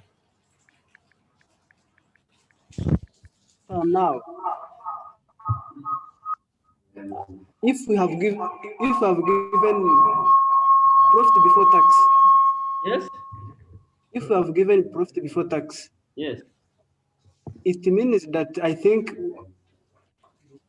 it included depreciation. Is it? If it is before tax, does it include depreciation? And then you said it is before tax. What I'm saying, we have given profit before tax. Yeah. It means we have deducted depreciation as an expense. Yes. Is it? Yes, please. Now we are going to calculate, and we are given capital always. No, yeah, capital. For example, 25% as. Separate the two things, please. Don't mix finance and taxation. If you mix those two, you are going to make a mistake. Don't mix finance and taxation. For you, I think are you working in Rwanda Revenue? I think. The way you are arguing, you are working in Rwanda Revenue. No, sir. I want to have a better understanding. Yes, but that's where you are working. You work in Rwanda Revenue. No, sir. Which is not bad. You want to, which is not bad, because that's the argument you are having. Now, in finance, our effect is the cash flow that we have. We are going to use. That's what we want. Sorry, sir. The cash flow. Whether the decision we are making is having an effect on our cash flow. So we have looked at the two methods.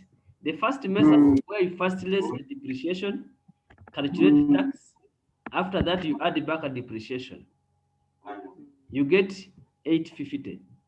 If you don't adjust that, then you get the depreciation, the amount, you less the tax, then you consider the tax saving, you get 850.